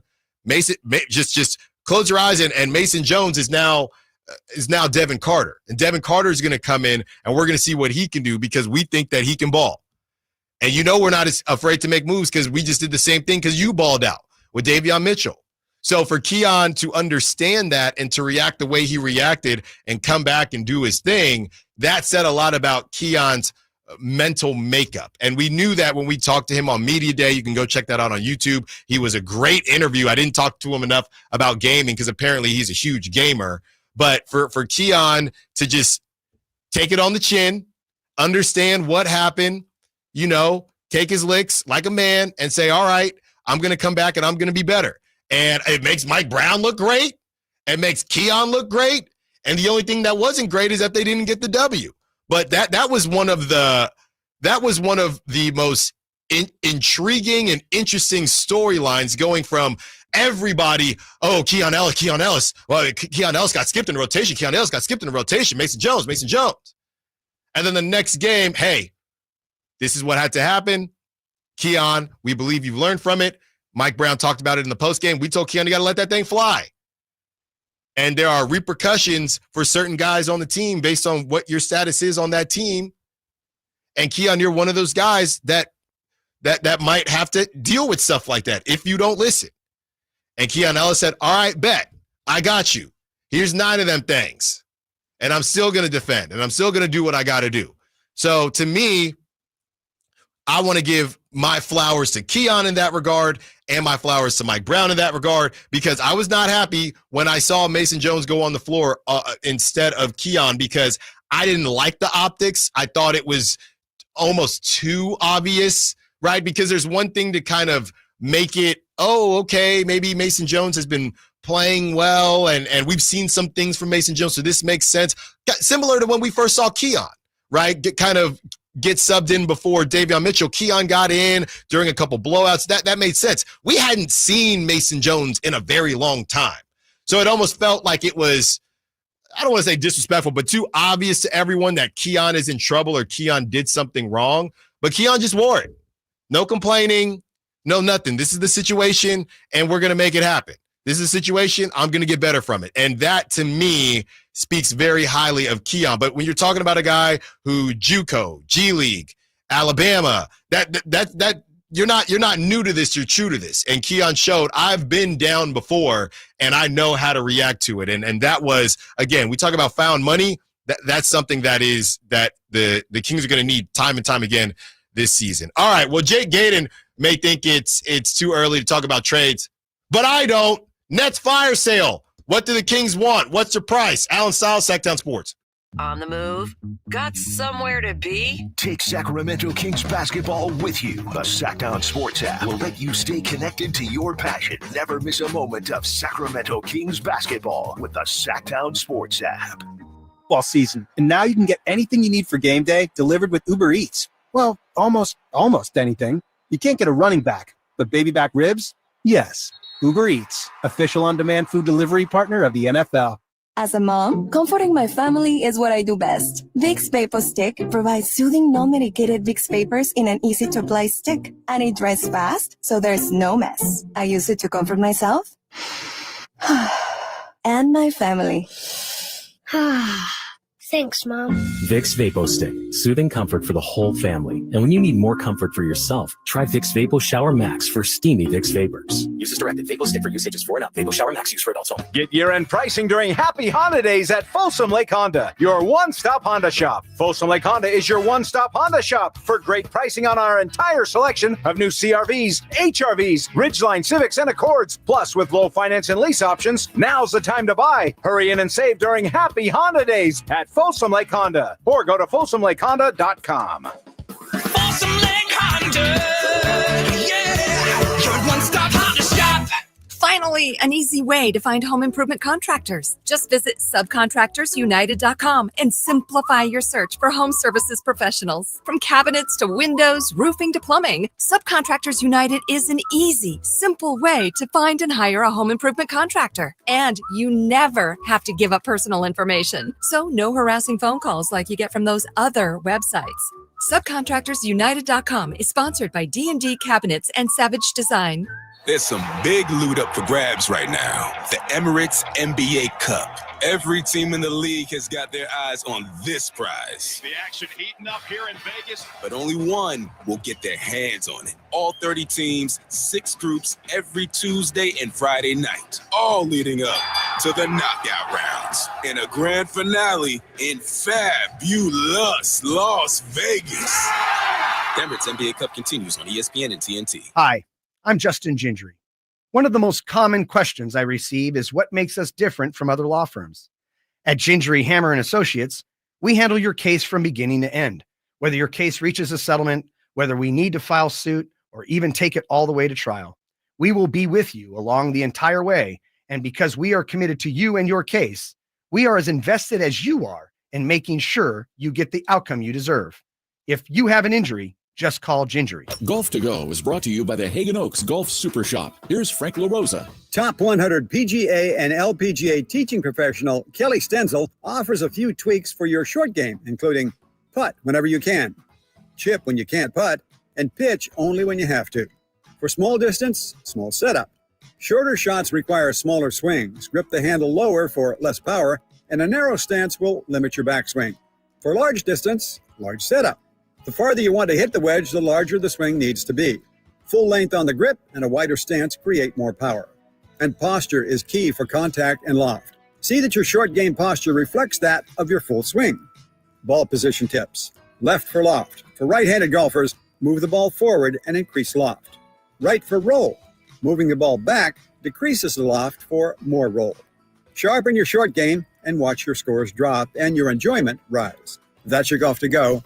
I'm Frank LaRosa. What's happening, everybody? It's your boy Kyle Draper for Mercedes-Benz of Stockton. It's that time of year. You know what time of year it is. The Mercedes-Benz Vans year-end sales event is underway. Don't think twice, because it's the perfect opportunity to take your drive to the next level. They're perfect for any business needs. Mercedes-Benz Vans, they offer a wide range of commercial vehicles. Trust me on this. They got Sprinter vans. You could turn it into a worker cargo van, a worker passenger van, or how about just a plain old passenger van? I could do that also. They're fully customizable. And one of the things I love about their Sprinter vans, I'm a big guy. I could fit in them comfortably. So now is the time to head down to Mercedes-Benz of Stockton. They can help you with all your van needs. Ask about customer cash and even special financing options. And business owners, now is the time to take advantage of those year-end tax breaks. So take the short drive down I-5 or go online anytime at mbofstockton.com. That's mbofstockton.com, and tell them your boy Drape sent you. Facts are facts, and the facts show that for eliminating hip, knee, back, leg, and foot pain, it's the Good Feet personalized arch support system, clinically proven to provide significant pain relief in only 4 weeks. Good Feet arch supports are designed to help put your feet and whole body back in pain-relieved proper alignment. Good Feet arch supports are HSA and FSA eligible. Book your free fitting at Good Feet in Sacramento, Roseville, and Vacaville. KHD1 Sacramento, KYMX HD3 Sacramento. From the Power Business Technology Toshiba Studios, Sacktown Sports 1140.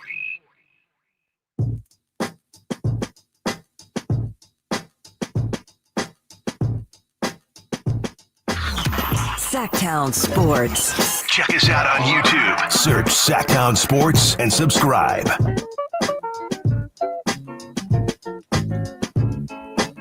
As we talk about Keon Ellis and Devin Carter, 916 says that could be Sacramento's version of Drew Holiday and Derek White. It's a great point. It's a great point because both those guys, Drew Holiday can score when necessary. Obviously, Derek White can fill it up when necessary, but they're just complementary pieces. Right now, the NBA with the first apron and second apron and the collective bargaining agreement, right now it's all about balanced teams and making sure there's no glaring issue on the floor. Because you can't have a glaring issue on the floor. And that's where it starts.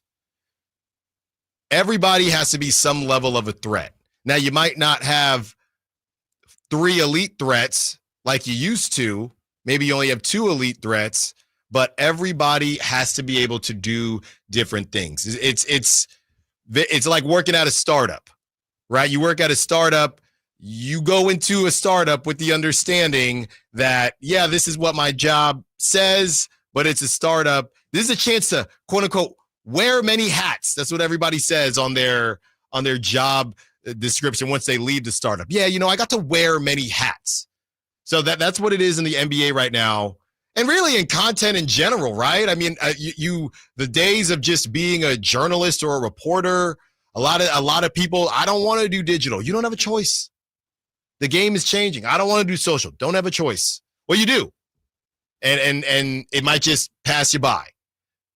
So in the NBA right now, as much as you want to talk about Matisse Thybulle and guys like that, you can't because they will just expose it.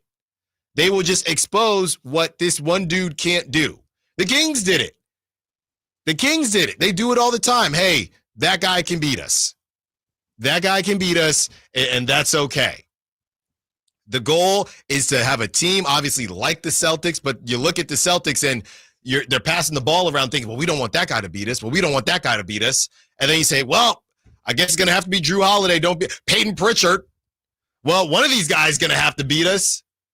They got too many options. And then they get it done.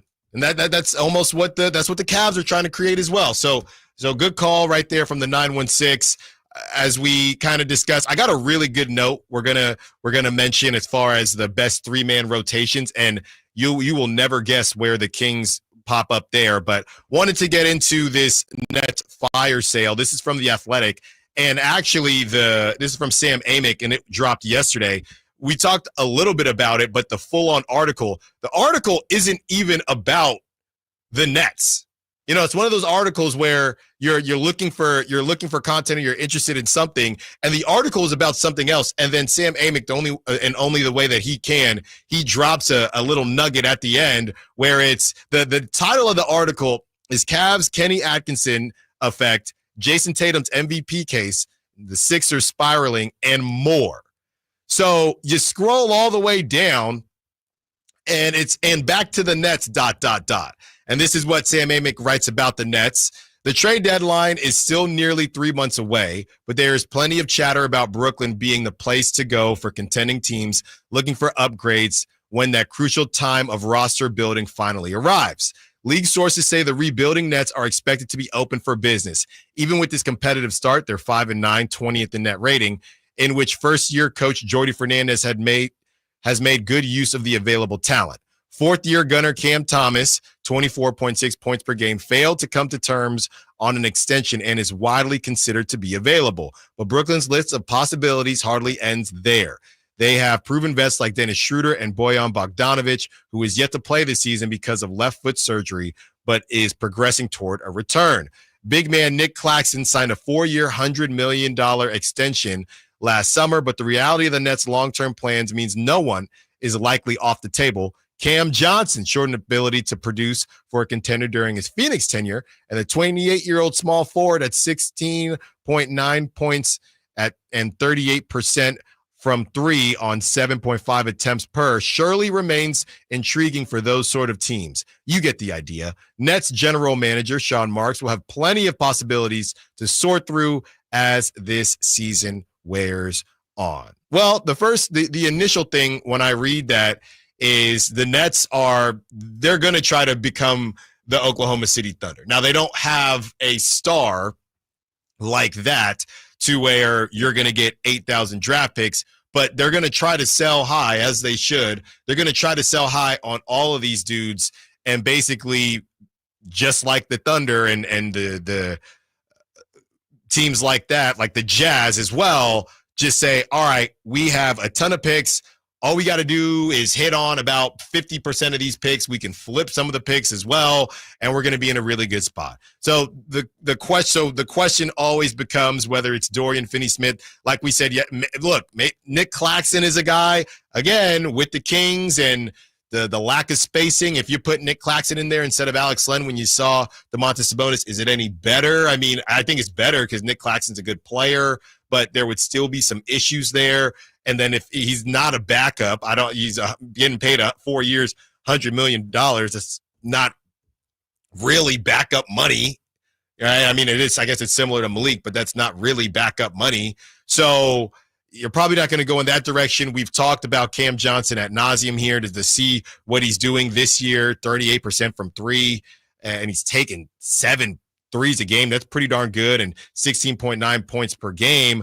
The question becomes, well, what do the Nets want? I mean, that's where you got to make money work, and the Nets understand that, but I don't see why the Nets would want Kevin Huerter unless they go to flip him again. And by the way, speaking of flipping again, Valanciunas, his name is popping up. The Wizards. We all kind of thought that was what the Wizards were doing because it didn't make a ton of sense when they signed him from the Pelicans, but it seems like Valanciunas might be on the move. Another guy that get Sabonis and Valanciunas together. They played together before, so I can't wait to have those conversations, and I understand them.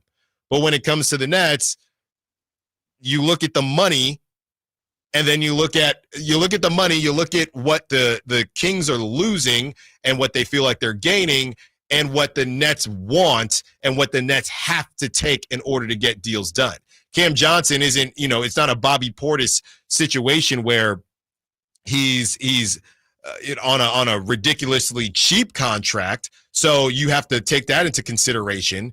And I'm just pulling it up here as far as what Cam Johnson is making. So you look at Cam Johnson and that money, you got to make that money work. And then on top of that, you have to be able to not give up the farm. So Cam Johnson this season is making $23.6 million, which really isn't that bad. But if you're the Kings and you're interested in Cam Johnson, how are you going to get there? You could, I think at that point, that's Brooklyn saying, hey, we understand no disrespect. It's just, it's less about Kevin Huerter, the player, more about what the Nets are trying to do. We understand at the price point that Cam Johnson's at $23.6 million, we're going to have to take some players that are more established because they have higher contracts. You got to make the contracts work.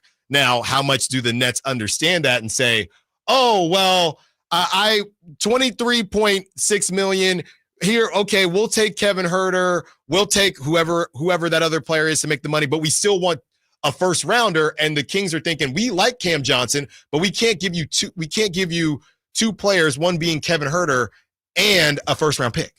So the Nets are in a power position, but I do think there are going to be certain guys that they're okay with. Hey, in theory, we probably could have got more. They want to get a lot for certain players, but I think once the bidding war starts, they have to understand that they're not going. They almost have too many assets to where you're not going to find a perfect suitor for everyone.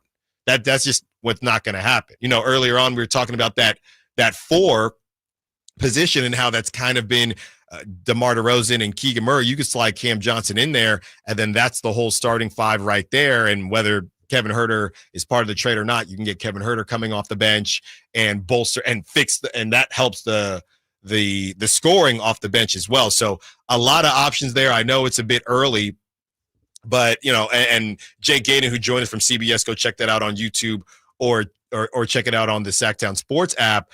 Jake said, I don't really want to mess things up and the chemistry, as we discussed the chemistry and the Kings missing out on some of that time because of these injuries. I feel that. I also feel like DeMar DeRozan is a guy who, yes, you needed chemistry.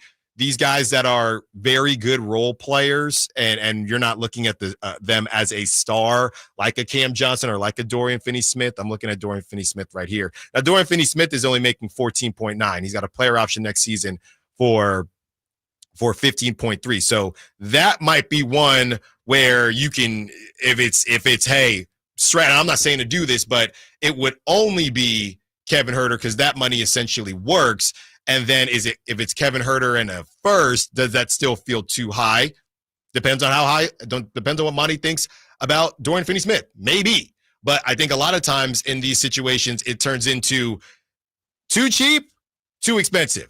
Too cheap, too expensive. And that's why these guys get paid the big bucks, is figuring out what makes the most sense for both teams. Because things can, because Huerter by himself might feel too cheap for the Nets if there's other suitors.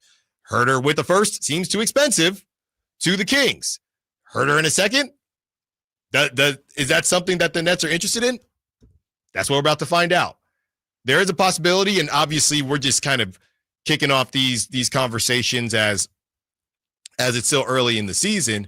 But there's also conversations to be had as far as if you want to make these moves at all. And if you think this team is good enough, the only way you're going to get better is by doing something that hurts. That's the unfortunate part of this, whether that hurt is from a first rounder, whether that hurt is from a player, but you're not going to get better without giving up something that helps the team on the other side feel like they're getting better as well. All right, we have that note on the best 3-man rotations in the league, and we also going to get into some Niners as well. Allen Stiles, Sacktown Sports. The Sacramento Kings play here. He's got the triple. Sacramento takes the lead. Outstanding ball movement by Sacramento. Every triple, every jam, every Kings win. Sabonis with the jam over the Joker.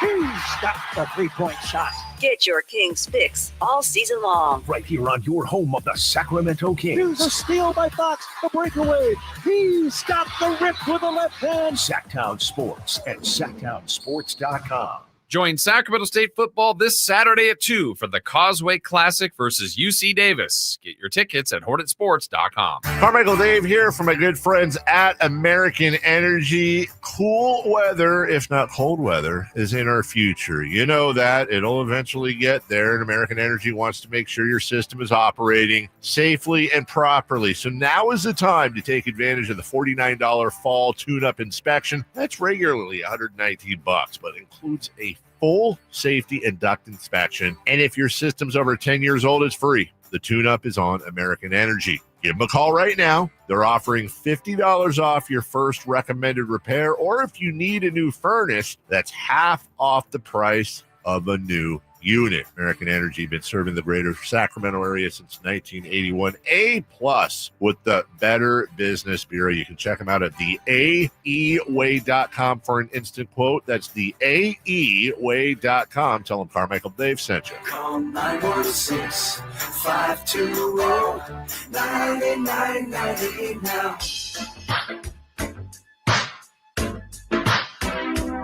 Sacktown Sports. Call or text at 916-339-1140.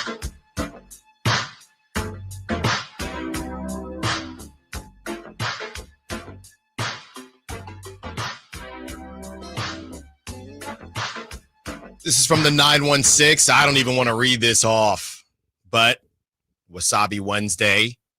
And, you know, everything is on the table. I said something might hurt, and I am not agreeing with this at all. This is from the 916.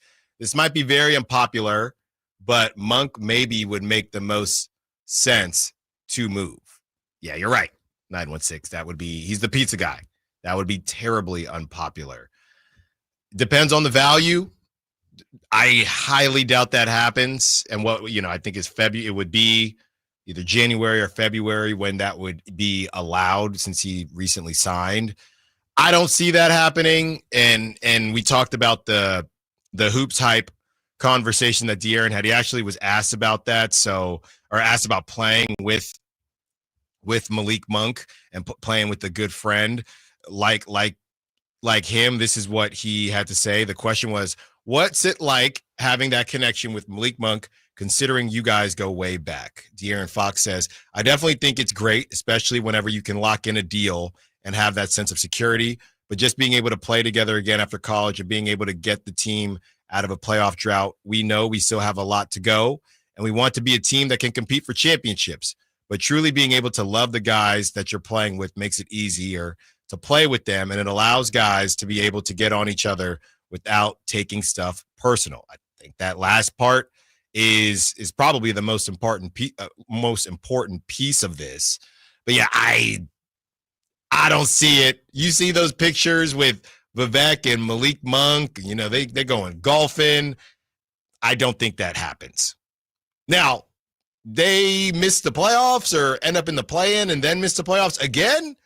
I think anything can happen if that's the case. But during the season, no way. I shouldn't say no way, but I'm very close to no way. Now, they don't make the playoffs. We'll see.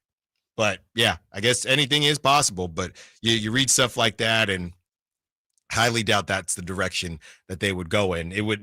You'd have to get a king's ransom. No pun intended. You'd have to get a lot back, because where is your bench scoring besides Malik? You better be getting 2 bench scorers back, or dare I say 3, or a fringe starter if you're moving off Malik, and what's going to come with that as well.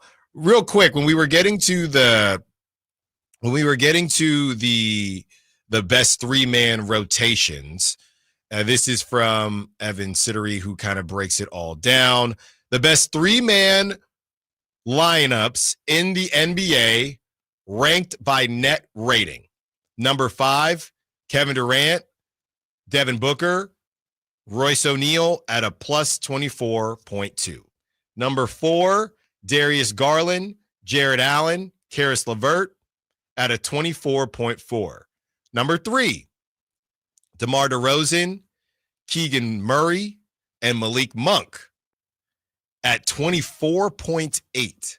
Number 2, Dante DiVincenzo, Naz Reid, Nickeil Alexander-Walker at 27.5. And at number 1, best 3-man lineups in the NBA ranked by net rating. That's offensive rating and defensive rating.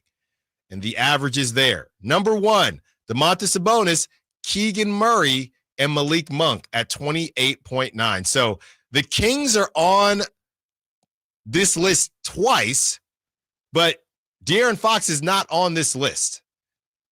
Keegan Murray is on this list twice, and Malik Monk is on this list twice. To the texter's point about maybe being moved. Both of the 2 of the top 5 best 3-man lineups in the NBA ranked by net rating have Keegan Murray in them and Malik Monk in them. And one you swap, number 1 is Sabonis, number 2 is DeMar DeRozan. Now, what that means for De'Aaron Fox, I don't think very much. But it's nice to have them in there. And again, going back to Jake Gayden, who brought a lot of well-needed optimism here on the show. I know I kicked it off with the Devin Carter situation, but I'm sorry. Dalton Knecht's been balling. It seems like this team is close to getting over the hump. And a lot closer than, I know they're doing similar things to last season, unable to get away from 500 so far. We'll see what they do these next 10 games. They have some softer opponents, but it just feels like there is more in the tank that they are going to get to. Whereas last season, you didn't really know what they were trying to get to. You were just hoping they started playing really well offensively. Now they have to shoot the basketball better this season, but it seems sustainable and it seems real that this Kings team is on the verge of doing something big. They just have to get there. And look, you could go to your local In Shape, your local YMCA, and see a bunch of dudes that are 6'5" with potential, but they couldn't get their grades right, or they did something stupid, and now they're out here cooking your 30-something whatever-year-old self because they couldn't get there, right? Maybe it's not even something as nefarious. Maybe coaches told them, you got to work on your left hand. You have no left hand. Yeah, you're 6'5" and athletic, but you got no left hand. You got to get your left hand if you want to play at the next level. And they never did it. They couldn't get there. You need a jump shot. You need to be able to shoot the 3 ball. And they couldn't get there. Just couldn't get it done. So there are a lot of dudes with potential. And right now we're seeing the Kings, their potential, way more potential than last season. They have to get there. They will get there, I believe, but they're not there yet. Allen Stiles, 916-339-1140 here on Sacktown Sports. Dwayne wants to be a part of the conversation. What's up, Dwayne? Hey, what you good morning, got? Styles. What's up, man? You know I had to get in here. So here's what's been happening with me, man. I had a couple of my boys hit me up talking about I'm a Sacramento naysayer, man. Why is that? I'm not. That's what I'm talking about, man. I'm for the Kings, but I'm about business. So at the end of the day, and this is for all my guys listening, Sacramento makes the right trade at the trade deadline. You guys got to do damage in the playoffs. Yeah. You have a lot of players. You have a lot of scorers. You guys are you have a really explosive team. The problem is you don't get enough stops, so it's always close at the end. The Kings won't be the team to get a stop to win the game. They'll be the team to get a bucket to win the game. They won't get the stop, but they can definitely get the bucket, and that's how it's been. So if you make the right trade, if Monty there makes the right trade, what I'm saying is that's what I want, and I feel like the Kings will do damage in the playoffs, and that would be huge for Sacramento. So that's all I had to put in today, Styles, man. I'm gonna call you guys back in a couple weeks and see where we're at. All right, thanks for the call, Dwayne. Yeah, look, it's tough love. We get all that. You know, I don't know if your boys are listening or you're trying to. You got the same takes when you guys are kicking it as you do on the air, but you know, there are different ways to kind of break this thing down and feel how you feel about the Sacramento Kings, and we're going to get into a couple texts that we see coming through as well. But they have to get it done because, again, whether it's the De'Aaron Fox-Haliburton conversation, whether it's the Sabonis-Haliburton conversation, he went to the Eastern Conference Finals. The Kings, they lost in the play-in, and yeah, they lost to a Pelicans team with no Zion. That was they lost to that team for the 6th time. That was a bad look. You added DeMar DeRozan. All these stats that are putting you and these ratings that are putting you in a good position, you have to cash in on it. You have not done that yet. You need to cash in on it. All right, the Ringer, as we talk about Sabonis, Tyrese Haliburton, and De'Aaron Fox and their forever connection. The Ringer gives their top 100 players as of right now. We will break down where those 3 fall and the rest of the league. Allen Stiles, Sacktown Sports. Trying to find out where to catch your favorite team's games? Are you a fan of the Kings, Niners, and the NFL? Well, Sacktown Sports has you covered. Touchdown! San Francisco! It's all on his shoulders. Fox rocks. He fires for the win. He's got the triple. Catch all your Kings, Niners, and NFL games all year long on Sacktown Sports and SacktownSports.com. If you love to travel, Capital One has a rewards credit card that's perfect for you. With Venture X, earn unlimited double miles on everything you buy and turn everyday purchases into extraordinary trips. Plus, receive premium travel benefits like access to over 1,300 airport lounges where you just check in and chill out. Open up a world of possibilities with Capital One. What's in your wallet? Terms apply. Lounge access is subject to change. See CapitalOne.com for details. Everywhere you look, things are getting more expensive. So at Consumer Cellular, we're lowering the price for those 50 and up. Now you can get unlimited talk, text, and data for $30 a line when you buy two. That's just $60 a month for 2 unlimited lines. So if you're 50 and up, make the switch and save. Come on, you've earned this. Call 1-888-FREEDOM or visit consumercellular.com today. Requires 2 lines of service, age validation, and credit approval, subject to system and area limits, taxes, and other fees apply. So right now may be the perfect time for you to rethink how you pay for health care. And here's why. This time of year is decision time for a lot of people, but it's also when you can join MediShare and save even more than usual. For many families, joining MediShare means saving about $500 a month, which is a game changer for a lot of people, obviously. But what's more, MediShare members like it a lot. Their satisfaction rate is 98%. Imagine that. And MediShare is a proven thing, too, for over 30 years. It's a Christian community of hundreds of thousands of people now. And here's the thing. If you join before November 30th and you mention the promo code SHARE, they'll waive your application fee. So you save even more right off the bat.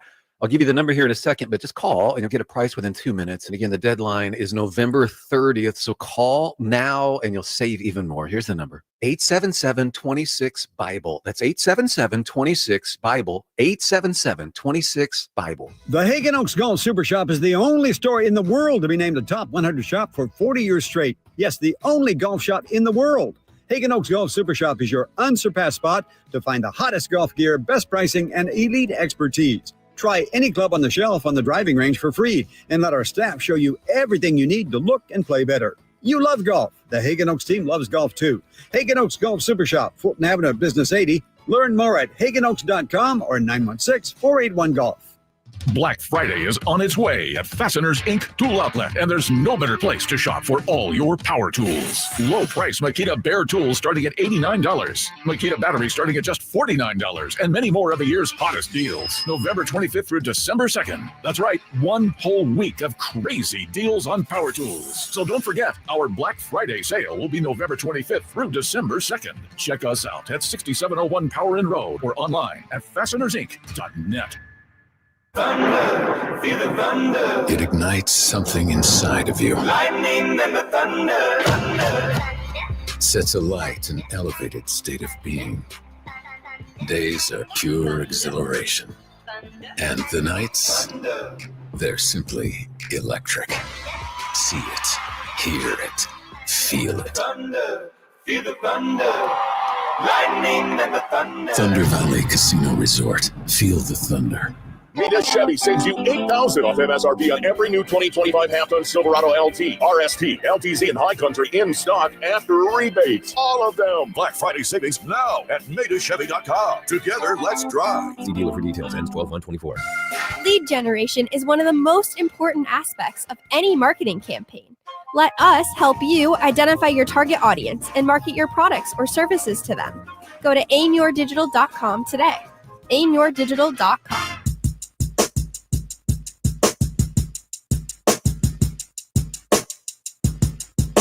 Live and local. Live and local. This is Sacktown Sports.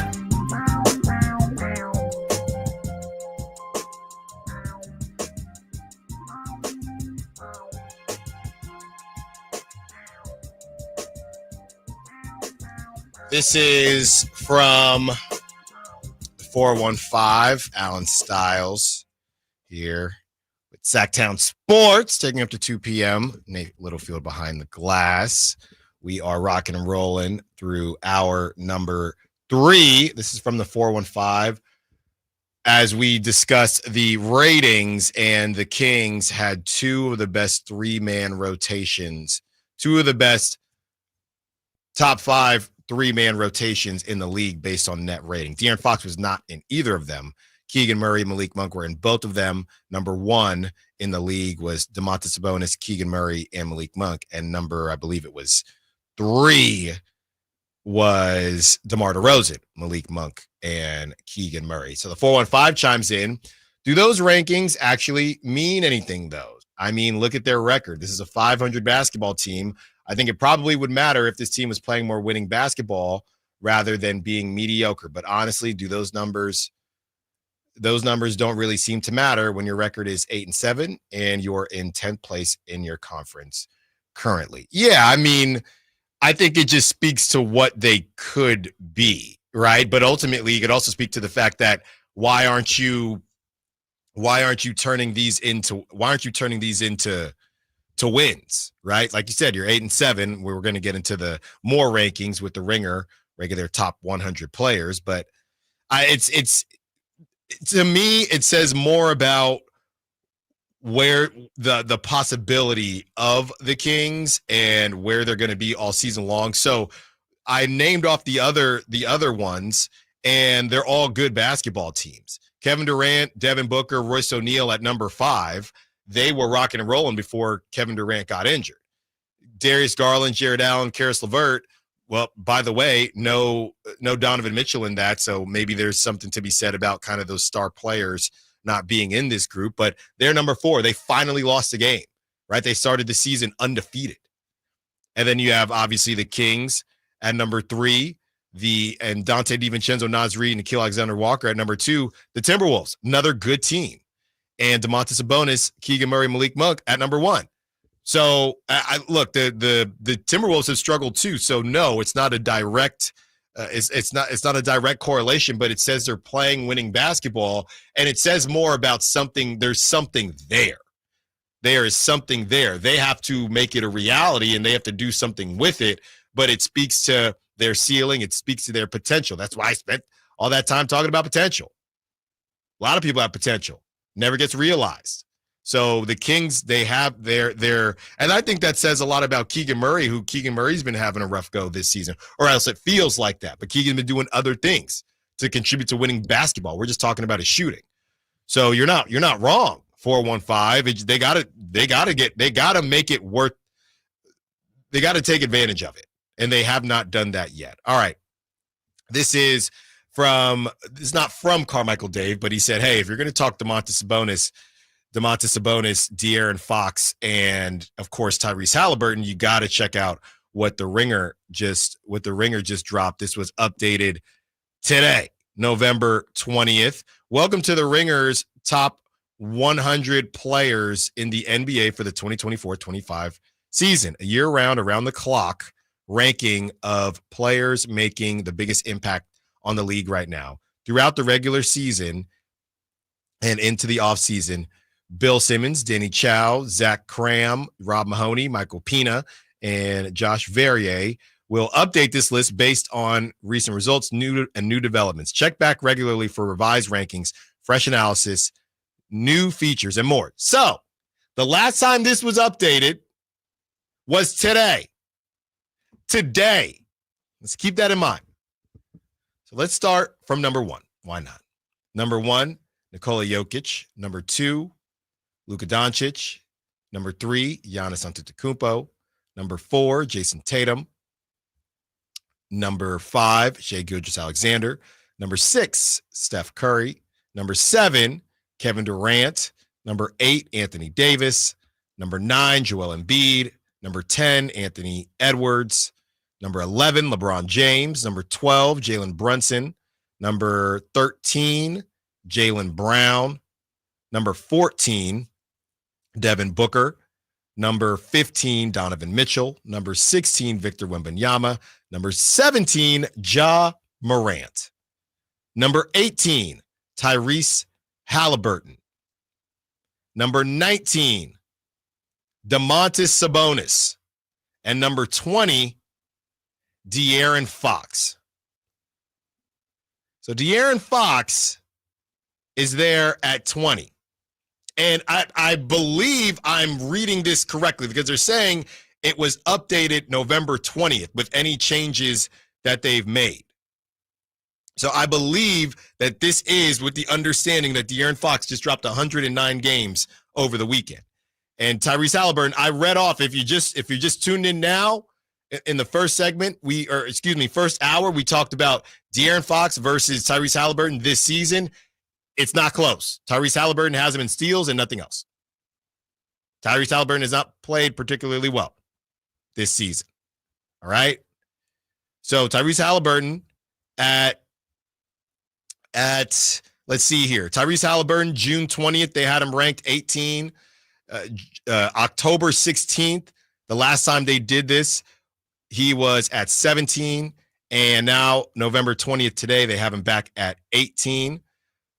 You have the full timeline for Domantas Sabonis. He was at 26 on June 20th. Then he was at 25 on October 16th. And now today he's at 19. De'Aaron Fox, June 20th, he was at 22nd. October 16th, he was at 22nd. And after what he did over the weekend, November 20th today, he moved up 2 spots to 20th. And Tyrese Haliburton, based on what he's done this season, bit of a struggle bus. Tyrese Haliburton dropped 1 spot from October. Tyrese Haliburton dropped 1 spot from October. And look, I get it. De'Aaron, it was a good weekend. Maybe they're saying we're not going to let one weekend sway us, but it was a ridiculous weekend. And they did lose one of those games. Tyrese Haliburton this season, 16 points, 3.7 rebounds, 8.5 assists. De'Aaron Fox, I believe it was 21 points, 5 rebounds, around 3 rebounds as well, and 5 assists. That's where De'Aaron Fox was. So you can hand it to who you want to hand it to, and we have the head-to-head right here. And yeah, I was not 21, 28 points per game for De'Aaron Fox, 28.8 after that explosion over the weekend. 28.8 to Tyrese Haliburton, 16.1. You have 5 rebounds a game to Tyrese Haliburton's 3.7. Tyrese Haliburton, 8.5 assists. De'Aaron Fox, 5.7. De'Aaron Fox, 1.7 steals to Tyrese Haliburton's 1.4. And all of his shooting metrics are better, including free throws. 83% to Tyrese Haliburton's 81. And his 3-point, 35% to Tyrese Haliburton's 28. 28%. So he dropped 1. De'Aaron Fox, or Domantas Sabonis moved the most. Domantas Sabonis was at 25. Now he's up to 19. De'Aaron Fox was at 22 in October, mid-October, and now he is at 20. And this was kind of the quick breakdown. Pure speed meets pure skill, one of the best in the league at getting to his spots, even with the game on the line. Rock solid center, that's Domantas Sabonis, with dominant regular season statistics, but greater questions about his postseason fit. So they're still running with that. He is rebounding, feel for the game, and post moves. That's what they have for Domantas Sabonis. So, we get all that. Somebody is asking we get all that from the standpoint of that's the stance that they've taken, and that's what they're going to continue on with. Somebody is asking about any other Kings that made the list. Malik Monk is in their group of toughest omissions, along with Trey Murphy III, Scoot Henderson, Jalen Green, Jaden Ivey. So he is one of their toughest omissions, and I'm basically just trying to quickly find where DeMar DeRozan is. DeMar DeRozan is sitting at 46. DeMar DeRozan is 46 on this list. Here's the full timeline. He was at 49 in October. So DeMar DeRozan moved up 3 spots from October to November. And it says the league's foremost mid-range conservator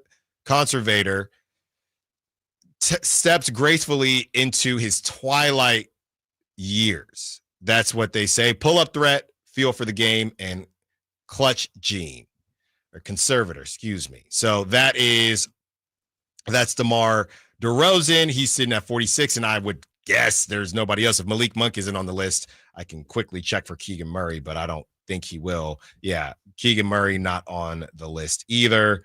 And he's part of Group K, which they call the Upside Gang.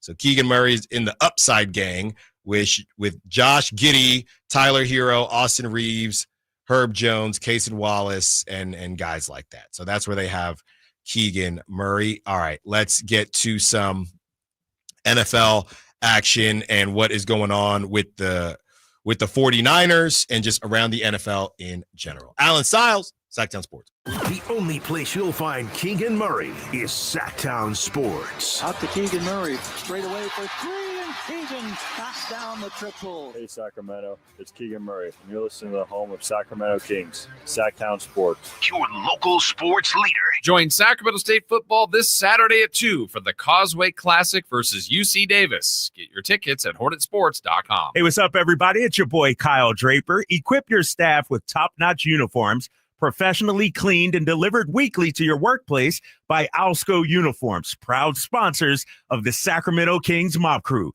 Our services include uniforms, towels, floor mats, mops, first aid supplies, and restroom essentials to uphold cleanliness and safety standards in your business. Discover why it pays to keep clean with Alsco Uniforms. Visit alsco.com to learn more. Again, visit alsco.com. Carmichael Dave with a simple question. What are you thankful for this year? So many things to consider, but one thing we can all agree on is a well-running vehicle to get you where you need to go each and every day. Jiffy Lube would like to say thank you to all their customers this November. Whether a weekend road trip to Lake Tahoe or your daily commute to work, Jiffy Lube has you covered. Serving the greater Sacramento area since 1984. Visit jiffylube.com today to find a location near you, generous oil change coupons, and more. Happy Thanksgiving and holiday driving from Jiffy Lube. The holidays are always a great time to get together with family and friends, but nothing beats the thrill of Stockton Honda's deals. During Happy Honda Days, find the perfect ride in person or online. With over 400 new Hondas ready to go, now is the time to buy at Northern California's #1 Honda dealer, Stockton Honda. Anytime, anywhere, it's all here. StocktonHonda.com. #1 claims based on 2023 total new and Honda certified pre-owned vehicle car sales from American Honda Motor Company L1 report.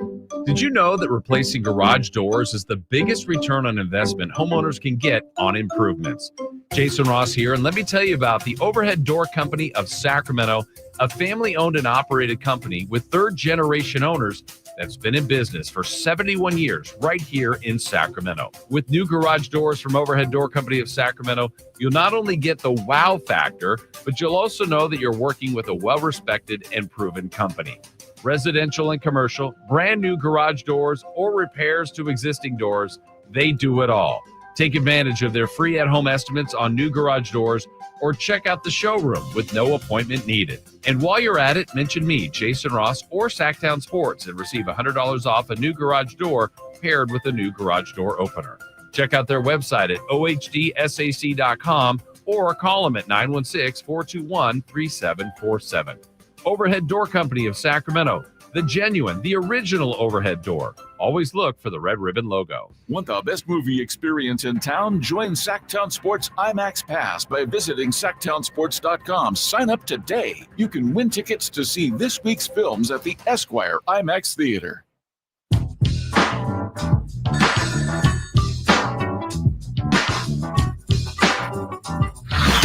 Sacktown Sports. Check us out on YouTube. Search Sacktown Sports and subscribe.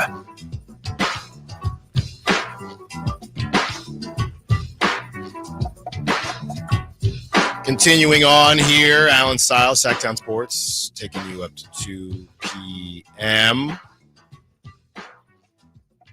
The fall people, and I know Verlad out this week, all the fall people out there that I love fall. I can't stand summer. Are you happy now?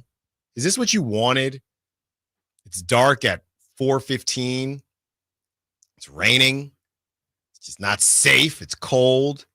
This is what you enjoy. This is what you like. You talk to people that say they like fall. You think it's just it's a continuous perfect sunset and the sky is pink and orange outside and it smells like a pumpkin spice pump at Starbucks. That's not it. It's wet. You drop something on the wet ground.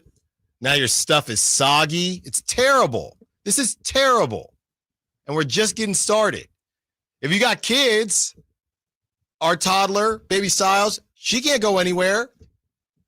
Now you got a toddler who is filled with energy. You got to tire them out.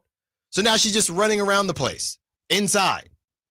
He's running around, tripping over stuff. It's a very rough situation. But hey, I love when it gets dark at 4:30. I love when it's cold outside. Who does that? Who does that? All right, Nate. Let's go around the NFL. All right, so this one happened a couple days ago, and there's a little more drama behind it, too. Jets have fired their GM, Joe Douglas, after 6 seasons. They're cleaning house. Rumors are floating around that Aaron Rodgers will be gone, too. Really? Not this season, next season. Because apparently the owner, I believe, considered the fact of benching him in a meeting, and everyone looked at him like, are you dumb? Yeah. Which I don't know if it's that. I don't know. And they're back. It's Tyrod Taylor, right? Yeah, I think it's fair to ask that question. Yeah, this is from Dove. Owner Woody Johnson went mad over the last few weeks. Dove Kleinman on social media. Fired Saleh without consulting anyone. Blocked Bryce Huff's extension. Denied a Lazard and day 2 pick for Jerry Jeudy. Refused to negotiate Hassan Reddick's extension demands. Pushed for Devontae Adams trade, Tyron Smith, and Mike Williams signings. Benched Tony Adams against staff's wishes. Is this – look, everybody's looking at Jerry Jones. Is this worse than Jerry? He's just on the low, just actually worse than Jerry Jones? Not yet. Not yet. Because he's not in the media front, the spotlight as much. I think that makes you a lot worse. But football decisions from the owner are tough. Always. But you know what? I'm rich. I own a team. If I own a team, Nate, I might feel like I'm good at everything too. If I had more money than a lot of people, most people on this earth, I might feel like I'm good at everything. Yeah. What's next? Yeah, and you're probably brought up that way, everything too. It's hard to get out of that. But up next, something I mentioned a couple days ago, but Justin Tucker has lost his spot as the all-time greatest or most accurate kicker. I don't know if you want to say greatest. He has 410 makes on 459 attempts for 89.32%, while Eddie Pinheiro jumps up to number 1 at 101 makes on 113, 89.38. So 0.06 difference to get back into the swing of things and take his spot back. Justin Tucker needs to go 3 of 3 to in the next however many games to get that spot back.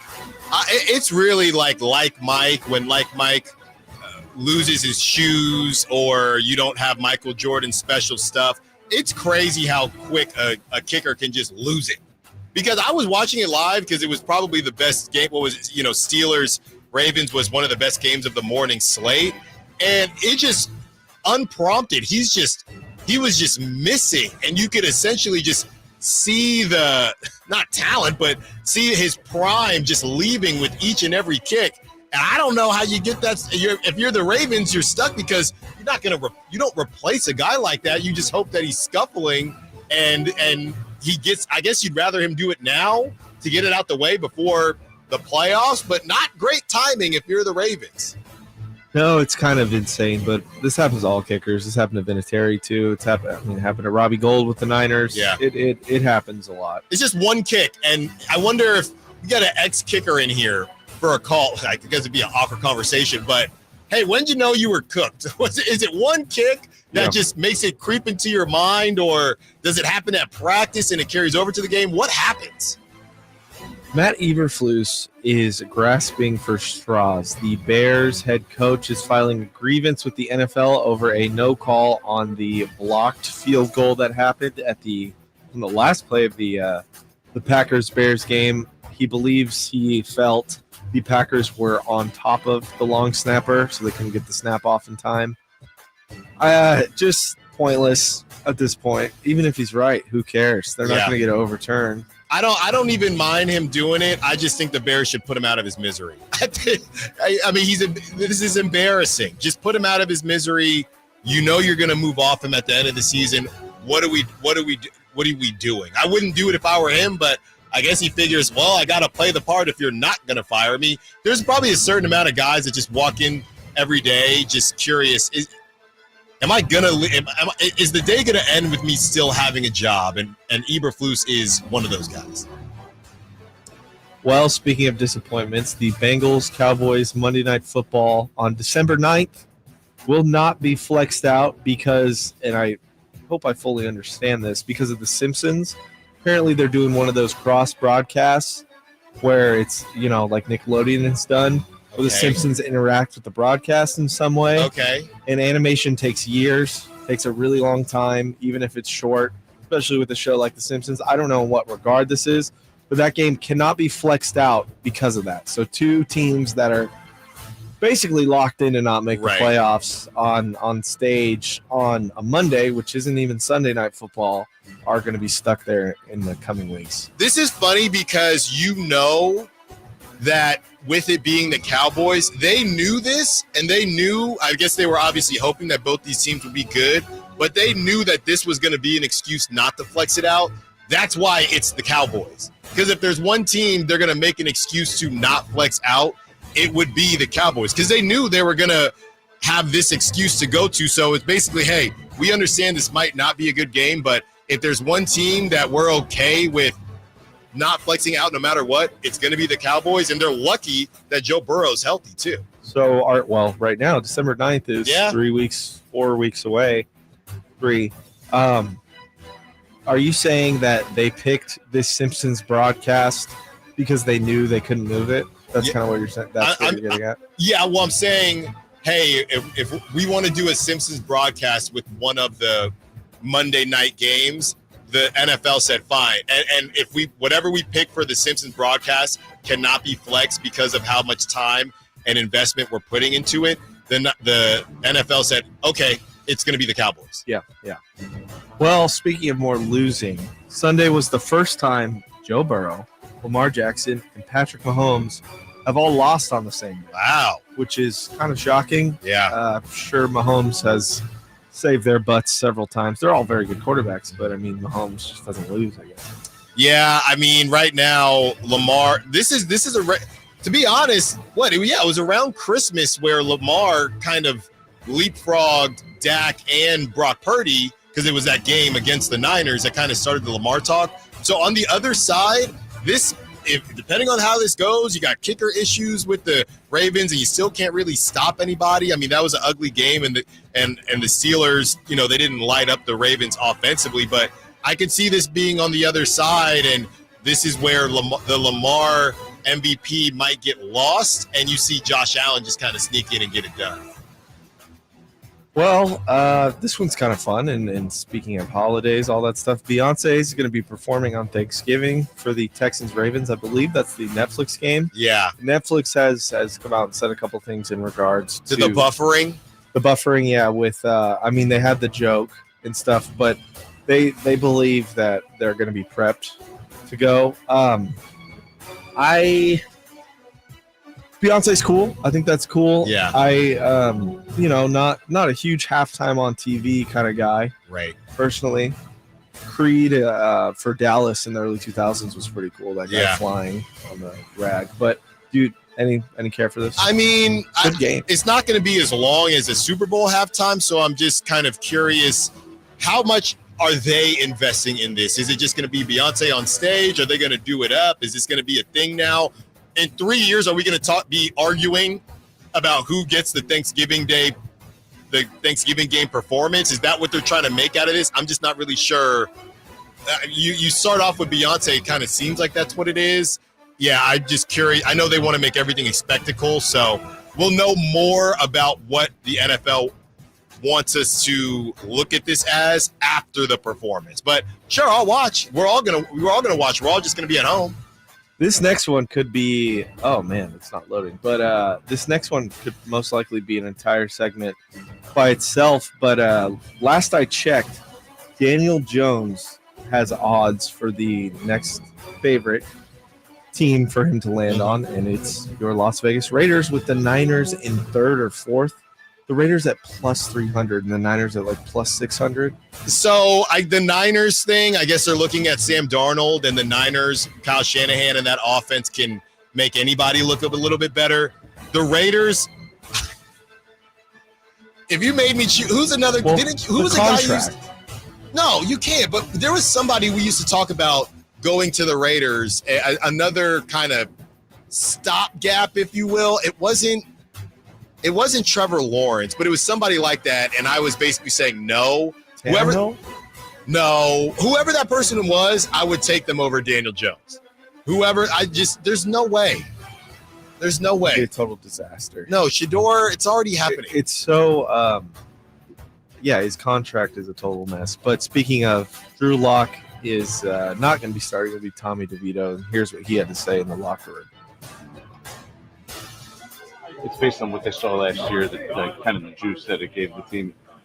How do you not wonder, well, why was I the number 2 the whole time then? Why was he the number 2 then, if that's what you saw? Again, that's a question I might still have for myself. Noah's expressed to me that I was going to be the 2, and I don't know, it's just an interesting situation. Not much I can really say about it besides, again, I'm gonna be here for him, and we're still communicating, still very good friends, believe it or not. I'm gonna be here for him. This team needs to get a win, and we start winning, everything gets a little better around here. That's crazy, but isn't that similar to what they did with Spencer Rattler and Jake Haener? Wasn't Haener actually the number 2? I mean, this is different because these guys are both more established. But if you're Drew Lock, I guess you're just thinking, what are we doing here? I'm curious what the thought process is. Why have somebody at number 2? Is it Drew Lock is better if it was in game and Tommy DeVito is better with a little bit of preparation? That doesn't make a ton of sense to me. But those were the top stories at the top of the hour. Thank you very much, Nate. On the other side, we continue with some top stories at the top of the hour. Another college team going in the route of the Deion Sanders situation. We'll tell you who it is, and we tell you what coach it's going to be as well. Allen Stiles, Sacktown Sports. You never know what you might hear when listening to a Sacramento Kings game. Out of Keegan, going for another triple. Man, is he feeling it. Keegan, can he do it? Yes, there's number 11, Keegan Murray. Keegan steps back. He just knocked down his 12th three-pointer, a Kings franchise record. He's got 45 points. Never miss a moment of Sacramento Kings basketball with Sacktown Sports and the Sacktown Sports app.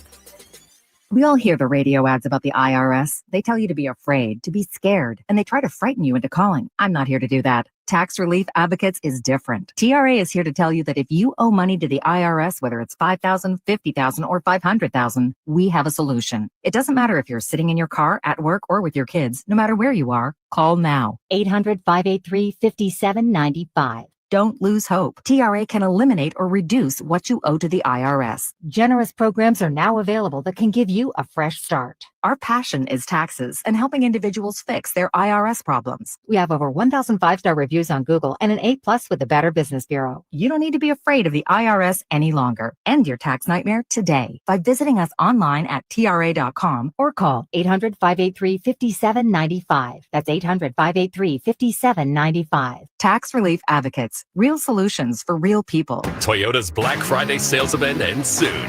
Maximize your fuel efficiency and experience legendary Toyota dependability with the widest selection of hybrids to choose from. Ready, set, let's go.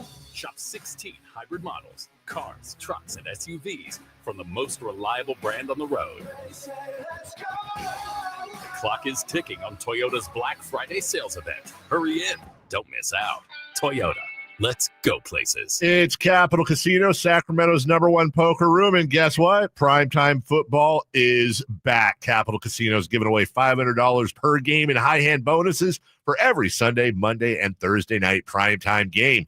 As always, offering the best food, the best service, and the best action with the most variety of games in the region, conveniently located in downtown Sacramento. So check them out, Capital Casino, and always remember to gamble responsibly. 1-800-GAMBLER. Need a new health insurance plan? Don't feel like you have to search for one on your own. There's Health Markets. When you visit healthmarkets.com, you can speak with a licensed insurance agent in your area and get personalized recommendations. With Health Markets, you can feel confident you're choosing a health insurance plan that fits your needs and your budget. See how easy it can be to search for your next health insurance plan. with healthmarkets.com. Visit healthmarkets.com today. Health Markets Insurance Agency, Inc. is licensed as an insurance agency nationwide except in Massachusetts. Here's another great reason to use the United States Postal Service this season. When sending a package, why venture outside? Ship with USPS for a true holiday ride. Want to stay cozy and warm? There's no need to roam with free package pickup and labels printed from home. We have over 600,000 employees always in motion. And before you know it, your gift has delivered emotion. Spread the holiday joy this season with USPS's enhanced network. Learn more at USPS.com/holiday ride. Bell Brothers presents our end-of-year warehouse clearance with our lowest prices of the year. Everything in our inventory must go. Save big on new furnaces, water heaters, AC units, and more. Plus, receive an instant rebate of up to $2,000 on select furnace and AC systems, and a free standard water heater with installation, and 0 payments, 0 interest financing. Call Bell Brothers now at 916-444-1234, or go online to thenosurpriseguys.com. These deals will not last long. If you have been putting off getting a new heating and cooling system or replacing your old water heater, now is the time to take action. It's Bell Brothers' end-of-year warehouse clearance. Our in-home estimates and second opinions are always free. Right now is the best time to save up to $2,000 on select heating and cooling systems. Plus, receive a free standard water heater with installation. Plus, 0 payments, 0 interest financing. Get all the details at thenosurpriseguys.com. Financing based on approved credit. No surprise, guys, Bell Brothers. Facts are facts, and the facts show that for eliminating hip, knee, back, leg, and foot pain, it's the Good Feet personalized arch support system, clinically proven to provide significant pain relief in only 4 weeks. Good Feet arch supports are designed to help put your feet and whole body back in pain-relieved proper alignment. Good Feet arch supports are HSA and FSA eligible. Book your free fitting at Good Feet in Sacramento, Roseville, and Vacaville. KHD1 Sacramento, KYMX HD3 Sacramento. From the Power Business Technology Toshiba Studios. Sacramento's official home of the 49ers. San Francisco. Sacktown Sports, 1140.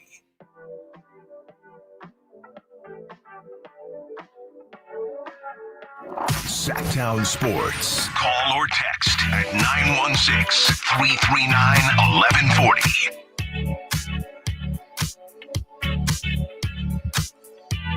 One more hour with you as we power through this rainy Wednesday with no Kings basketball, unfortunately, but they'll be back on Friday.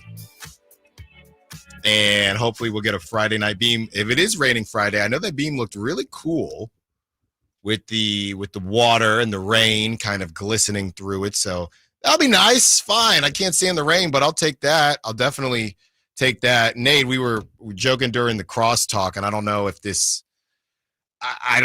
misses your generation as well, but it was me, Dave, Jason Ross, and obviously Kyle. So I was telling them about before the week is over, I'll say, with all the rain, I was telling them, hey, Arnold, one of my favorite shows, Nickelodeon, one of my favorite shows, and the mailman, when he would be delivering, and that's where Kyle was playing the cut when I sang the song, I hate the snow, I hate the snow, I hate the rain, and I hate the snow. And I sing that every time it's raining out here. It's just a great song. Please tell me, Nate, did that miss your generation as well? Do you recall that? Yes. Okay. Hey, Arnold, it wasn't a show I enjoyed or watched that much, but yeah, it was definitely I was more of a Cartoon Network kid. Sure. I really liked like Dexter's Laboratory. Mm-hmm. I mean, Ed, I did Ed, love Eddie. SpongeBob. Yeah, Ed, Ed and Eddie. Johnny Bravo. Johnny Bravo was funny. Yeah. Like Powerpuff Girls? No. Did you ever watch The Grim Adventures of Billy and Mandy, the show with the skeleton? I know that one, but I like no. that one too. Those were my 3 on cartoon. Courage, the Cowardly Dog. Yeah, I'm like kind of scared of stuff, so I never got into Courage. Courage was kind of creepy. Yeah, it was terrifying. It was actually scary. And then didn't Cartoon Network officially go down? Pretty recently? A year? Yeah, I don't even know if it was a year ago. It was somewhat recently. But yeah. Yeah, I don't know the whole story behind that, but I was an action cartoon guy too. Batman the Animated Series, X-Men the Animated Series, Spider-Man animated, all those. There was time. Static Shock. That was one of Static mine. Shock. Yeah, because they'd cross over with Batman because he was DC. When I was younger, Justice League. when I was younger, I thought, all right, I'm going to get into acting. And when they do live action Static Shock, it's got to be me. Okay. They never did it, though. You could be John Stewart, Green Lantern too. I think actually. Static, you could have been in high school. You have the energy for it. I'm pretty sure Green Lantern is coming out, and it's a pretty good looking black dude, but I'm pretty sure it could have been me. Is that happen? I don't. It's so hard to keep track. I thought I saw something and pushing things out. And Denzel is going to be involved in Black Panther 3. They're doing a 3. Mm-hmm. Dang. I really miss Chadwick Boseman in 2. They had to get something. I know out they had there, to do something. Yeah, but I think it was. I'm just glad they didn't make a CGI Chadwick Boseman. Yeah, I think it was. Let's get through I don't think number 2 was bad, and if not to spoil it for anybody, but the ending was really good, right? But I think it was, let's get through this so we can spend more time and nail number 3. We're really talking about it. I just didn't feel like there's like a main character to follow in the movie in Black Panther 2. Well, it felt a little all over the interim. place. Yeah, I know. Yeah. It just didn't. It felt way more messy. And I loved Killmonger in the first one, and seeing Oakland, like old school Oakland. Yeah, you don't see that in movies very often. No. Well, I'm giving them a mulligan because they had to get through it. But I think it's going to be, and I think we all understand the situation. So now it's all right. We have more time. I would guess number 3 is going to be the last one. Let's make sure. Yeah, I don't know. It seems like the dying out. The more mediocre ones they have, the kind of more it dies out. But I want to ask you, since you're a Bay Area Oakland guy, I heard a clip the other day, and I wish I had the audio right now, but it just kind of spur of the moment. John Gruden is doing a bunch of stuff with Barstool Sports, and I'm seeing clips of him. He was asked if he ever went to PF Chang's with Mark Davis, because he loves PF Chang's. Yeah, that's the case. Apparently, there's some PF Chang's in Oakland that is like super nice, super just like next level. As John Gruden was describing it, it's just way better, way nicer in a nicer part of Oakland. I don't know exactly what that means, but they go there and they automatically knew all of Mark Davis's orders, all this stuff. Do you know about this PF Chang's? The only one I can think of it would technically be a different city would be the off the top of my head, PF Chang's in Emeryville. So I don't know if that probably sounds right. It sounded, he said when they were in Oakland, but he said it might have been right outside of Oakland. Yeah. How far is Emeryville is not very far. It's very close. It's also permanently closed now, probably because Mark Davis isn't giving them any money anymore. But it's got 2 big, if you look, it's got 2 big horses outside of it. Look at this, Nate. I'm showing you. Oh, I'm looking. It's got these 2 big horses outside of it. It was pretty legit. Maybe it was that one, unless there's one in the Oakland Hills somewhere. Dude, there's always people living on top of PF Chang's too. The one downtown, maybe not always, but there's apartments on top. Yeah, next to the McCooney. I don't think that PF Chang's is there anymore on 16th. But yeah, the horses, they're closing. It's a little gaudy. It's a little Caesar's Palace. But I'm not a big PF Chang's guy. Once we learned how to make our own lettuce wraps, it was. Yeah, that's their. We're good now. We're good. That's we're their bread and butter. So wifey will cook those up. All right, we already cooked up some of the top stories at the top of the hour, but let's get to the rest of them, Nate. Thank you. Somebody on the text line saying the dude from Rebel Ridge movie on Netflix is playing Jon Stewart in the upcoming Green Lantern series. Yeah, I didn't know if that was confirmed yet. I saw a bunch of stuff on it. That's a good looking dude too, but I'm still waiting for that call. I gotta see when the audition. Who's playing him? The dude from Rebel Ridge just came out. Oh, do they not? Oh, they didn't give a name. It just came out on Netflix. It's doing pretty well. Let's see. Aaron Pierre. That's his name. Aaron Pierre. They think it's going to be him, but I don't know if that's. I got to be honest. He has beautiful eyes. Maybe that's why, because he's got green eyes in the show. But he only has green eyes when he wears the ring, right? Yeah, I guess. All the time. It's cheaper CGI. I don't know. They're not. No, I want green. What else is? I like doing a little deep dive. All right. He was an old. Okay. All right. I'm getting back to these. The transition is just going to be the transition.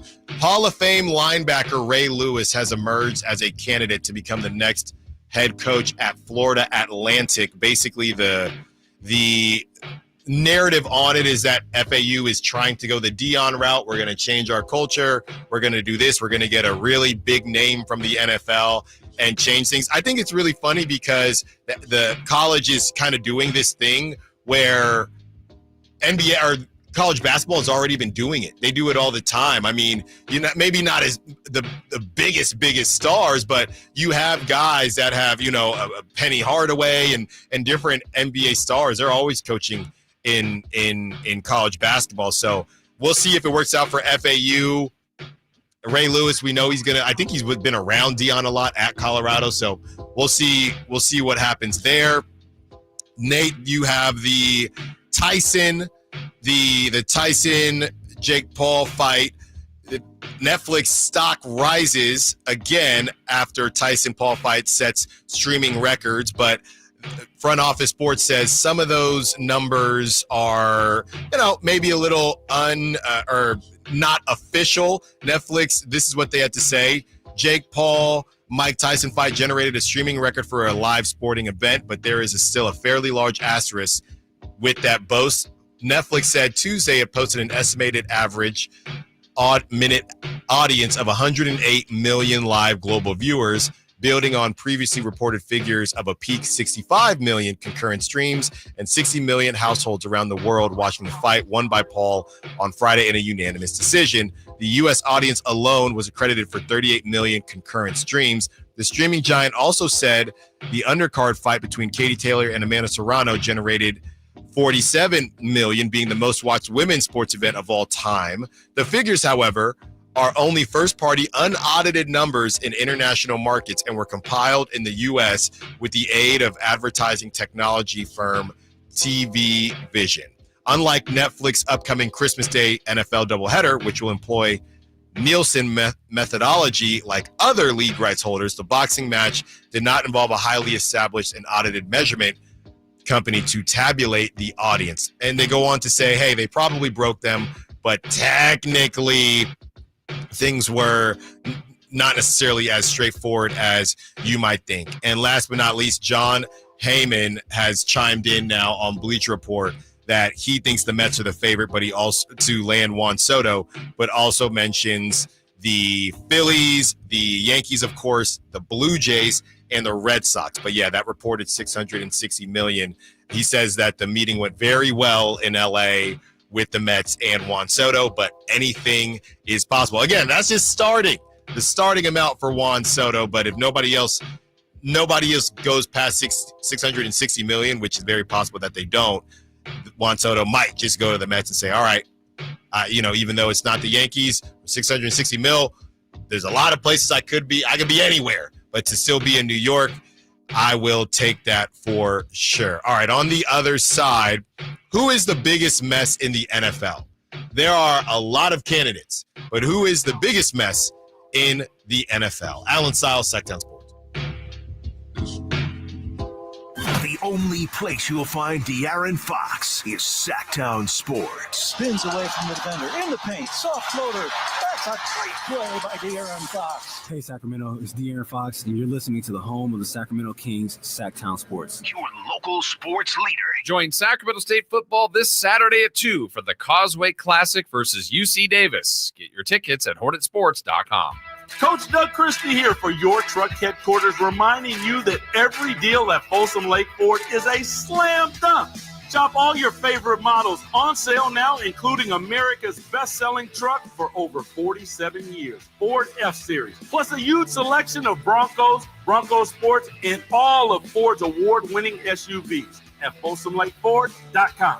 Listen, I know a great play when I see one. And if you want to save on a new Ford, you got to drive the lane straight to Folsom Lake Ford in the Folsom Auto Mall. Right now, buy any new Ford with zero down on approval of credit. Save big with low interest financing. And Folsom Lake Ford always pays top dollar for your trade. So hurry to Folsom Lake Ford, a 6-time Triple Crown winner for sales and service excellence. That's why they're my trusted dealer, and they should be yours too. Tell them Coach Doug Christie sent you, or shop them online at FolsomLakeFord.com.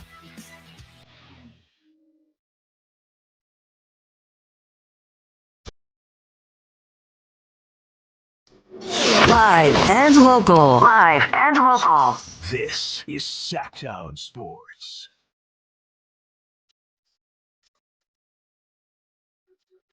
45 more minutes with you. We'll be joined by Whitey Gleason in the last segment. I know we just did top stories at the top of the hour, but I just saw this during the break.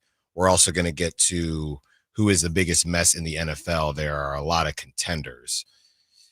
But Nate, we're talking about you said the Simpsons alternate broadcast? Yeah, I believe it's something. I know it's the Simpsons. I believe it's like an alternate kind of Nick thing. So ESPN, this just came out from Real GM.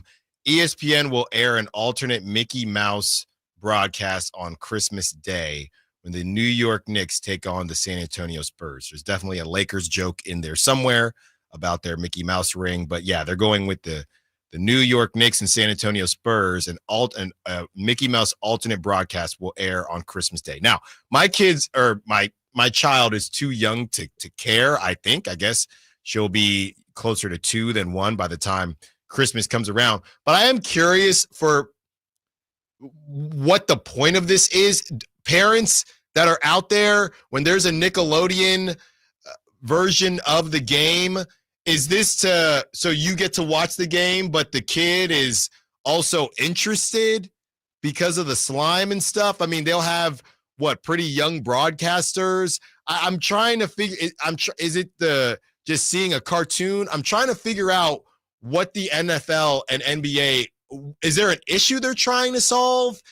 Do they just think this is cool? I'm just not really sure when they come up with these ideas. Hey, this is going to help parents convince their kids to watch basketball. I think they're out of ideas. I think they've got everyone they think they can get. I think that's partly why the NFL went so hard on Taylor Swift. Yeah. They're getting, and it worked with Taylor Swift. Not everything works, but I think some of these are working, even if they are gimmicks, like short-term gimmicks. Yeah. Gimmicks aren't always a bad thing either. Like a lot, the XFL had a bunch of gimmicks that moved over to the NFL. The sky cam, the on-the-field cam, the miking up players, all that stuff. But those all make sense to me. The Mickey Mouse stuff, I'm not trying. I don't know what they're trying to. Sure. I'm just saying I think they're trying things because they think they have everyone they get from the normal product. Yeah. And this is a way to get people young too.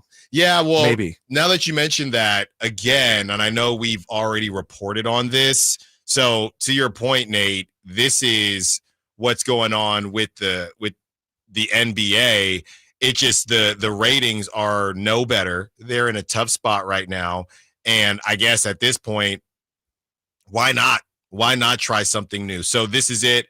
This is from Daniel Roberts of Front Office Sports. NBA ratings down 3% on TNT, down 28% on ESPN through November 14th. And then Daniel goes on to write about it. Shaq says there's too much three-point shooting. Adam Silver says it was the World Series and the election.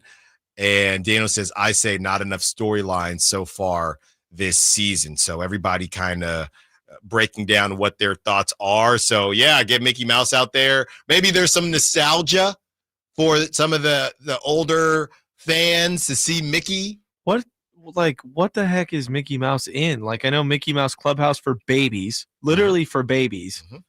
And then, yeah, it's like 40 plus nostalgia people. Okay, you might grab some of them. So the Mickey Mouse thing is weird. Now, if they did Marvel superheroes, whatever, even if they did like Disney princesses or whatever. Frozen. Yes. Something. Frozen, Moana. Yeah. You see they're making a live action Moana. Mm-hmm. You saw that picture of Dwayne The Rock Johnson? Yes. It's crazy. He's perfect. They made that movie 8 years ago. Yeah. Yeah, he's perfect because they animated the character around him. Yeah, so we're going to go around the NBA here in a little bit, about 10 minutes, and we can get back into it. But it's tough sledding right now, and maybe there's an opportunity for De'Aaron Fox and for a team to kind of be the new darling. You got to win basketball games because I think that's the thing. Shai Gilgeous and Luka, who are kind of the head. You have Anthony Edwards, sure, but Shai Gilgeous and Luka, some of these, the main guys. Luka is not very likable, and Shai is just, for me, it's just kind of a disconnect. Like I I don't have anything in common with any of these guys, but at least there's, Shea is just a really cool dude who just is, he's just not very, not personable, but he's just too cool for school. And Luka just cries. So there's just issues with all of these new stars. No one's being like, no kid on the playground is taking a 3-point shot and being like, I'm SGA. Yeah. You know? Shay. Yeah. You have to get fouled. You should say it on fouls. It's not. And then that goes with like Lamar and Patrick Mahomes too. Like those guys are obviously great, but they're also so unique. You can tell who they are from their silhouette. Yeah. From the way they walk, like everything. So you have to have some X factor to be a face of the league. Yeah. It doesn't make very, I mean, it makes sense, but the NBA, they gotta figure this out, and quickly. Speaking of figuring things out in the NFL, Nate, I have these three. This is off the top of my head for the biggest mess. Who is the biggest mess in the NFL? 2 teams are definitely there, and then the other team, I don't even know if they necessarily deserve to be there. And I just thought of one on the top of my head. So now I have 4, right? So who is the biggest mess in the NFL? The Jets, the Cowboys, the Panthers, and the Raiders. Okay. Am I missing anybody? No. Giants. Giants. Maybe? So the Cowboys, like I was saying earlier, everything bad that happens with them is on a microscope and gets blown up. So I think they might not be in the worst situation, because I don't think the Dak contract's that bad. I think Dak is good, and you have to pay the quarterbacks.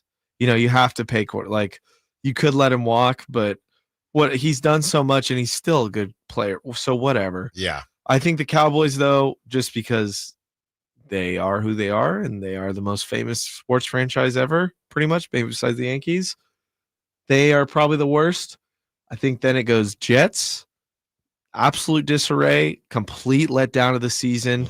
They had higher expectations than the Cowboys this year because they did a lot of stuff in the offseason, let their coach go. Then you had the Panthers, which is everyone knew they were going to be bad. But the Bryce Young stuff hurt. It stung him a bit. But now he's back and he's won a couple games, I think. Yeah. And then the Raiders, just because that's just who they are. It's kind of the opposite of the Cowboys. Like, that's just kind of where the Raiders live, in chaos and in disarray. And it's really not the worst thing in the world. They don't have a quarterback, so you can't blame that. They're only like super high paid guys. Crosby hasn't even signed an extension yet, has he? I'm blanking, but yeah, they're fine. They just bad ownership. I definitely think it's the Cowboys. Yeah, it's probably the Cowboys. I'm stuck between the Cowboys and the Jets. You could also throw it. You know who's just quietly bad? They're not bad enough, but it's the Titans. I don't know what the Titans are kind of in purgatory. Well, if the Titans had the same kind of media presence the Cowboys did, then they would be on this list. Yeah. I think that is a huge part of a franchise being in disarray. Right. So they don't have that even close. I probably got to give it to the Jets, but I can definitely see the argument for the Cowboys. Both of them are just in a bit of a bad spot and just self-inflicted wounds. You have I guess you could put the Browns in that conversation as well. By the way, thank you to Ward on the Sack Chat. He reminded me that's who we were talking about, the Raiders getting Deshaun Watson. What's funny is I just said whoever that person was, I'd take them over Daniel Jones. I don't know why the Raiders would be in this awful situation, but if it's between Deshaun Watson and Daniel Jones, God help us all. I really don't know. I guess I'd have to say Daniel Jones. I think Deshaun Watson is out of the league as soon as he's done with Cleveland. The baggage with him is not worth it. The only reason Cleveland traded for him is because of how talented he was. Yeah. And it's Daniel Jones if you're the Raiders. And this is the worst conversation ever. And Deshaun even he's the one guy who has a worse contract. Yeah. But I don't know how all that works with guaranteed money. And neither. But I'd say right now, he's the one guy who's worse. I was looking at worst ranked contracts of NFL all-time. Jimmy Garoppolo's on there. Dak's new one was on there. And it was 1 and 2, Daniel Jones, Deshaun Watson. Yeah. Come on. Raiders have been through enough. We don't why is Vegas And it's Vegas. Why would Vegas even do that to us? All right, we go around the NBA when we return. Allen Stiles, Sacktown Sports. The NFL's leading rusher plays here. And a handoff to McCaffrey, walks in the end zone. Handoff to McCaffrey, takes it right down to the goal line. He does his thing again. McCaffrey goes in motion right. Backwards pass led by Juszczyk. A block there. Hurdles a man. 10, 5, touchdown! CMC! You can hear all of Christian McCaffrey's touchdowns on your home for 49ers football. Sacktown Sports. Get year-end pricing during Happy Holidays at Folsom Lake Honda, your one-stop Honda shop. Folsom Lake Honda is your one-stop Honda shop for great pricing on our entire selection of new CRVs, HRVs, Ridgeline Civics, and Accords. Plus, with low finance and lease options, now's the time to buy. Hurry in and save during Happy Honda Days at Folsom Lake Honda, or go to folsomlakehonda.com. Folsom Lake Honda, yeah, your one-stop Honda shop. This holiday season, create a fun and joyful memory for you and your loved ones. Come light the world and help those in need through the Giving Machine, November 16th through January 1st at the Westfield Galleria Mall in Roseville and in Modesto at Valley Fair Mall. Choose from local charities serving your community or from global charities worldwide. Come feel the Christmas spirit at the Giving Machine. Learn more at givingmachine.greatersacramentomodesto.org. I spray and scrub, but the soap scum in my bathtub is still there. I spray and scrub, but the burnt sauce on my stovetop sticks around. Sprays can leave grime behind, but Mr. Clean Ultra Foamy Magic Eraser combines the scrubbing power of an eraser with the cleaning power of Dawn to melt away tough messes on contact. Just wet, squeeze, and erase. Stop spraying, start erasing, and clean with more magic than ever with Ultra Foamy Magic Eraser. Mr. Clean, Mr. Clean. Point. Hey, you okay? You don't normally miss those shots. Oh, I just haven't been as regular lately, and it's making me feel sluggish. You should try Metamucil. It's been a game changer for me. Metamucil's plant-based psyllium fiber helps trap and remove the waste that weighs you down. Ace, you're moving better than you were last week. Definitely. Metamucil keeps you moving. These statements have not been evaluated by the Food and Drug Administration. This product is not intended to diagnose, treat, cure, or prevent any disease. Learn more at metamucil.com. At the law offices of Dale R. Gomes, we understand that when you're facing a crisis, you need more than just a lawyer. You need a team. Our dedicated attorneys work together, combining decades of experience to guide you through personal injury or criminal defense matters with care and expertise. We're committed to supporting you every step of the way, ensuring your voice is heard and your rights are protected. With offices in Sacramento and El Dorado County, reach out to the law offices of Dale R. Gomes today, 916-999-9033, or online at dalegomslaw.com.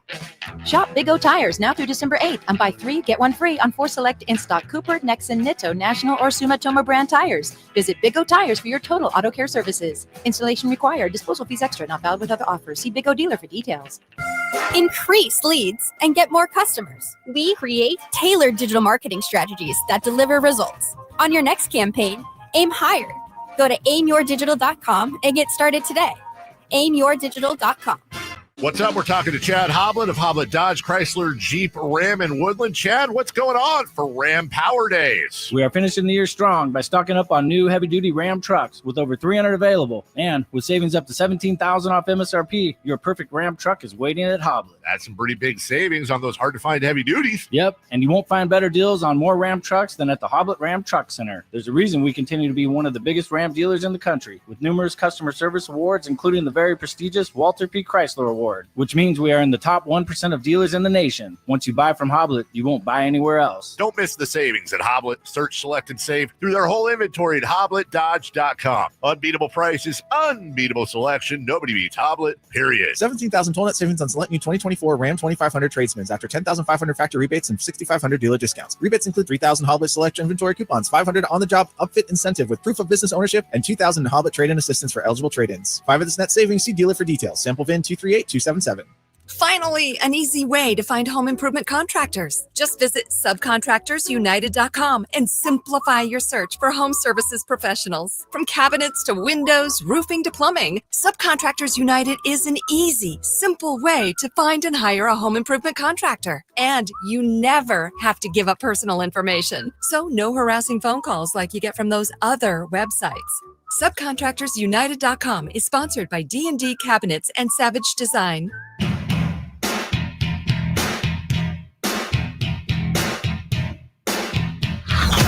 Sacktown Sports. Check us out on YouTube. Search Sacktown Sports and subscribe.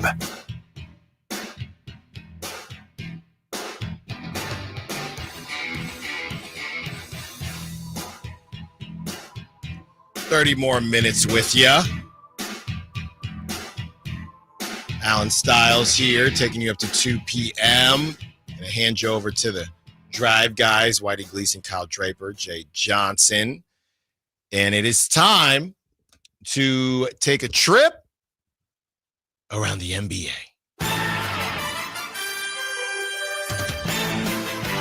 Russell Westbrook, first player in NBA history to get his 200th triple-double. One of the more, I wouldn't say confusing, I guess underrated careers in the NBA. I think Russell kind of got a bad rap, and he was just one of those guys who we always talk about was playing during a time where the game was changing.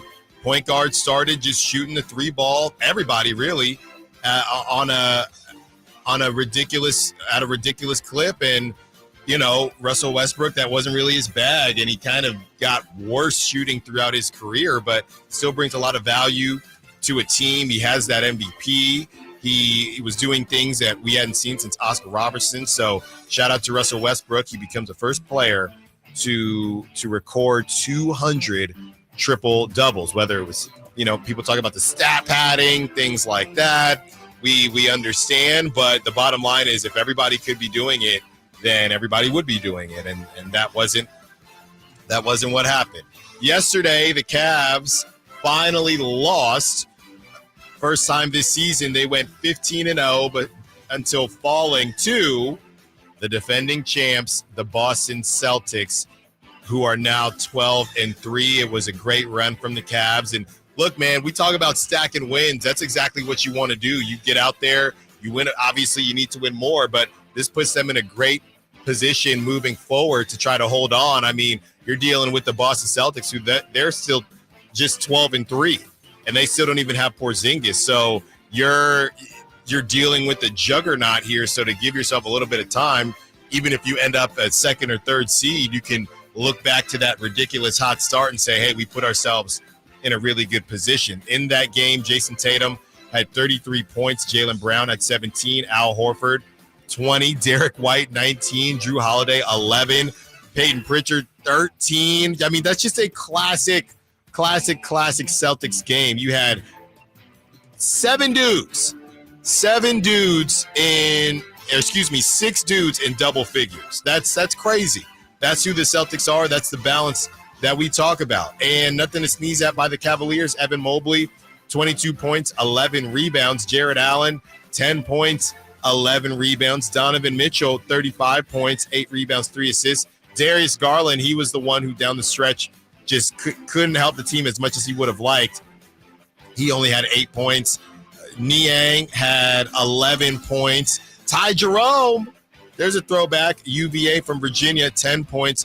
Craig Porter Jr., 15. So they have six dudes in double figures as well. So the Cavs are proving to be a real deal threat out there in the East, and they're telling everybody to put some respect on their name, specifically the Boston Celtics. And everybody who just thought the Celtics were going to run away with the conference once again, especially with the Celtics and the nosedive that they've taken, as well as the Bucks. The Cavs are saying, don't worry, we're just going to take this opportunity right here and now. We started the show off with a lot of Devin Carter, Dalton Knecht, Jared McCain conversation, and that's how we're going to end it. Dalton Knecht balls out against the Jazz, 37 points. He was 9 of 12 from three-point range, currently at plus 300 to win Rookie of the Year, behind only Sacramento's own Jared McCain. So you have Jared McCain with the best odds, and is it completely fair because he's playing a lot, and I don't know that it'll stay like this once the Sixers get completely healthy and you see Tyrese Maxey back on the floor, but that's what it is right now. Dalton Knecht is next with the second best odds. Zachary Rissache third, Bub Carrington fourth, and after Jared McCain and Dalton Knecht, it goes from Dalton Knecht at plus 225 to Zachary Rissache at plus 1100. So after that, things according to MGM. So things change a lot after that. Bub Carrington in fourth, Zach Edey in fifth, who Zach Edey was a favorite going into the season. Stephon Castle is sixth, and he's really, surprised some people. Jalen Wells after that, Alex Sarr after that, Kyle Filipowski after that, who's been getting some time with Walker Kessler injured. So some of the dudes that you would have expected to be on that list, Reed Shepherd, not on that, not anywhere to be found. Tejan Salon, not anywhere to be found. Matas Buzelis, not anywhere to be found. A lot of these guys dealing with some injuries as well. So yeah, I mean, it's a gamble. It's a gamble. That's what it is. And I don't know that Devin Carter will be able to do enough to get in the conversation, even if he comes back or when he comes back in January. But we hope he at least makes it spicy. Some more reports coming out of the NBA as things just continue to go terribly wrong with the Philadelphia 76ers right now. According to Bovada, the Pacers are the favorite to land Joel Embiid in a potential trade.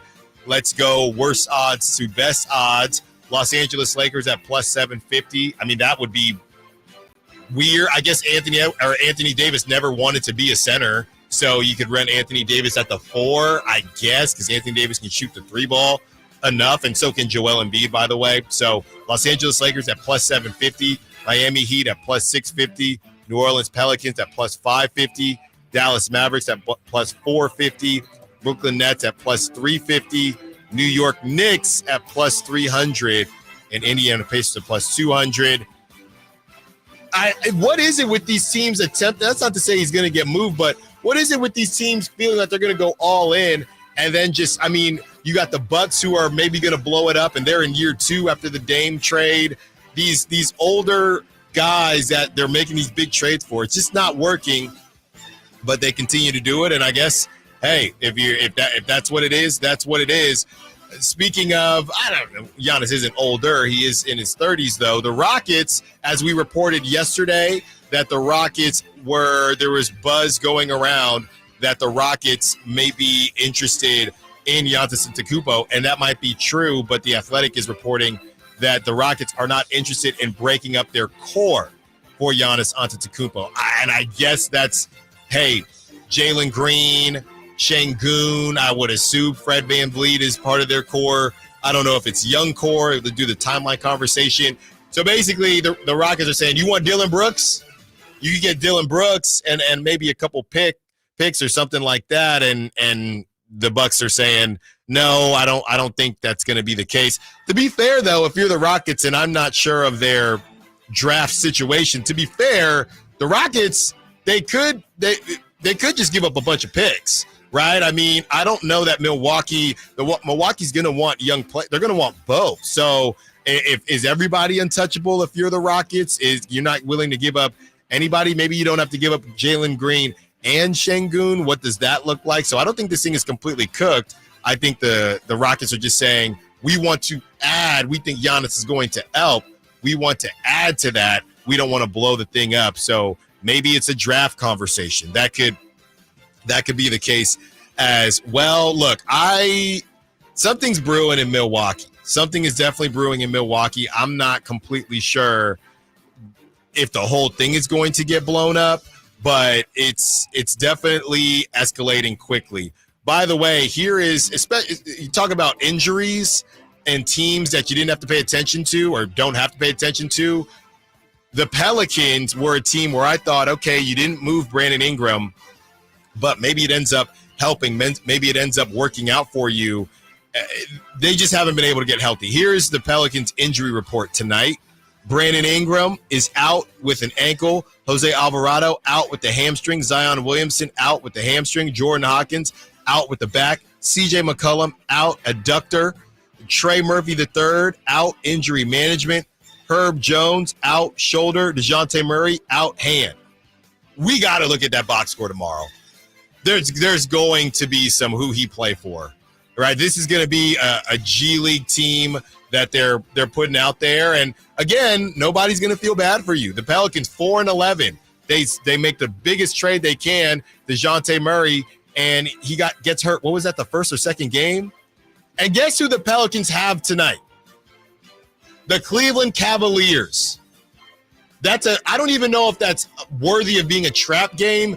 If we're talking prop talk, I wouldn't touch anybody in that game. I don't see anybody unless it's just Donovan Mitchell somebody getting hot, Donovan Mitchell getting 35, 40 in the first half, which I know sounds ridiculous, but maybe getting to his 28 or whatever his points are set at in the first half. Don't touch it. I wouldn't touch it. I mean, I guess you could argue trap game for the Cavs, but I don't even think that there's enough on the Pelicans for it to be a trap game. We will follow back on that tomorrow. All right. Coming up next, crosstalk with Whitey Gleason. Was he listening? Does he agree with my Devin Carter take? Does he think I'm crazy? Let's finish this thing out strong. Allen Stiles, Sacktown Sports. You never know what you might hear when listening to a Sacramento Kings game. Keegan going for another triple. Man, is he feeling it. Keegan, can he do it? Yes, there's number 11, Keegan Murray. Keegan steps back. He just knocked down his 12th three-pointer, a Kings franchise record. He's got 45 points. Never miss a moment of Sacramento Kings basketball with Sacktown Sports and the Sacktown Sports app.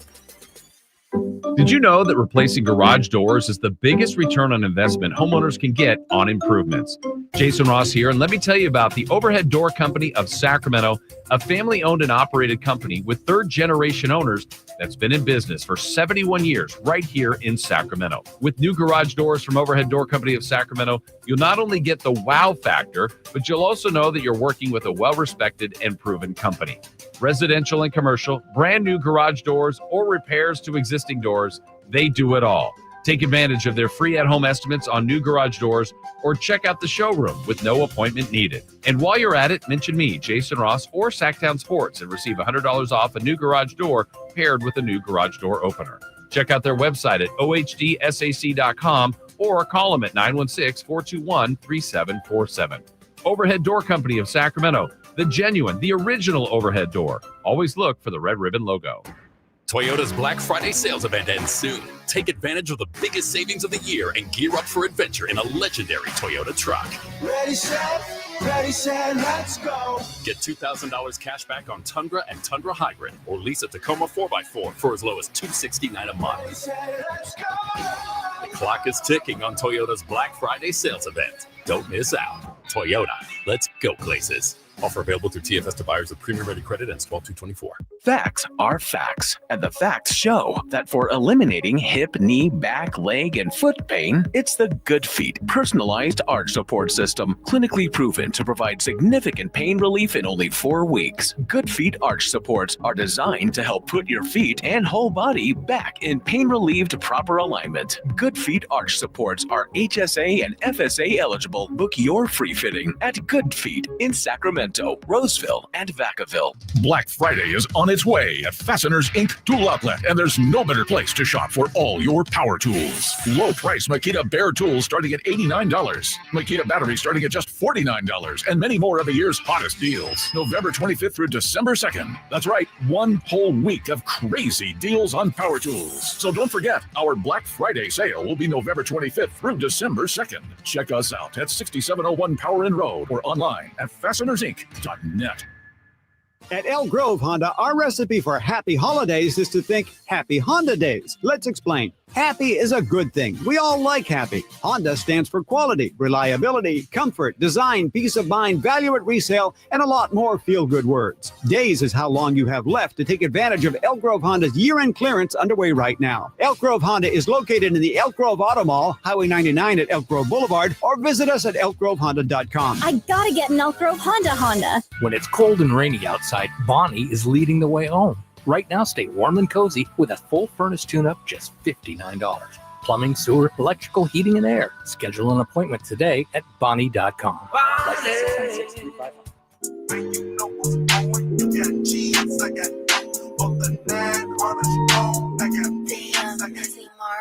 Live and local. This is Sacktown Sports.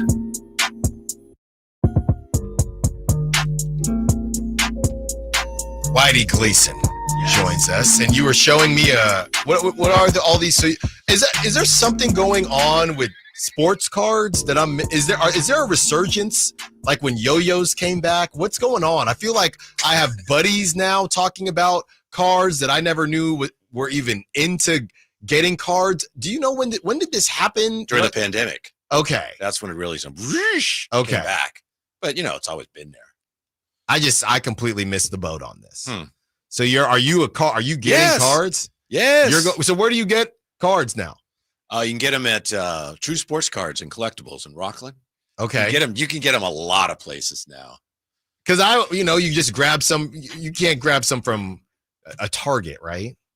You said you can't. You in fact can.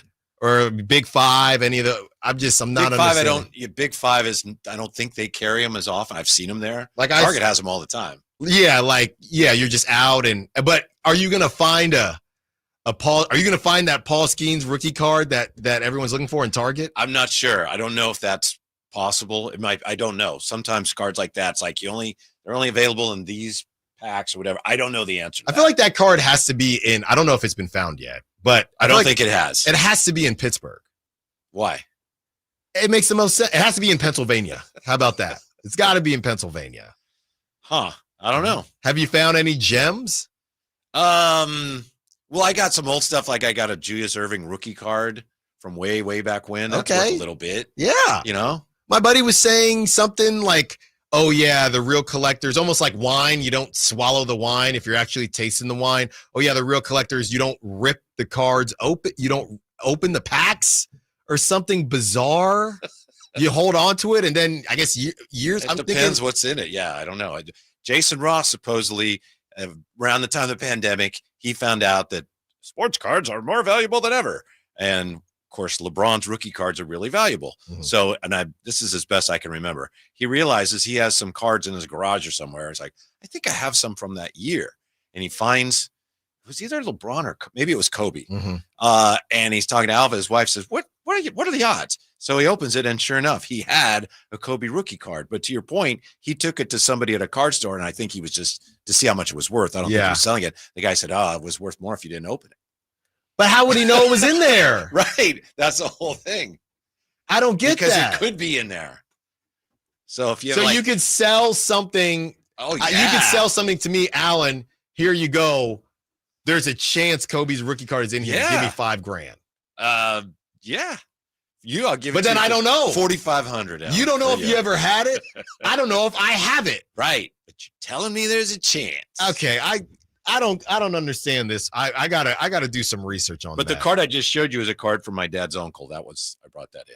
It's an old baseball card from 1940. My father's uncle. It's worth $5 or something. I don't know, but obviously it's worth a lot to me. You told me he threw a one hitter. They were all hitting and pitching back then, right? There were no pitcher onlys back then.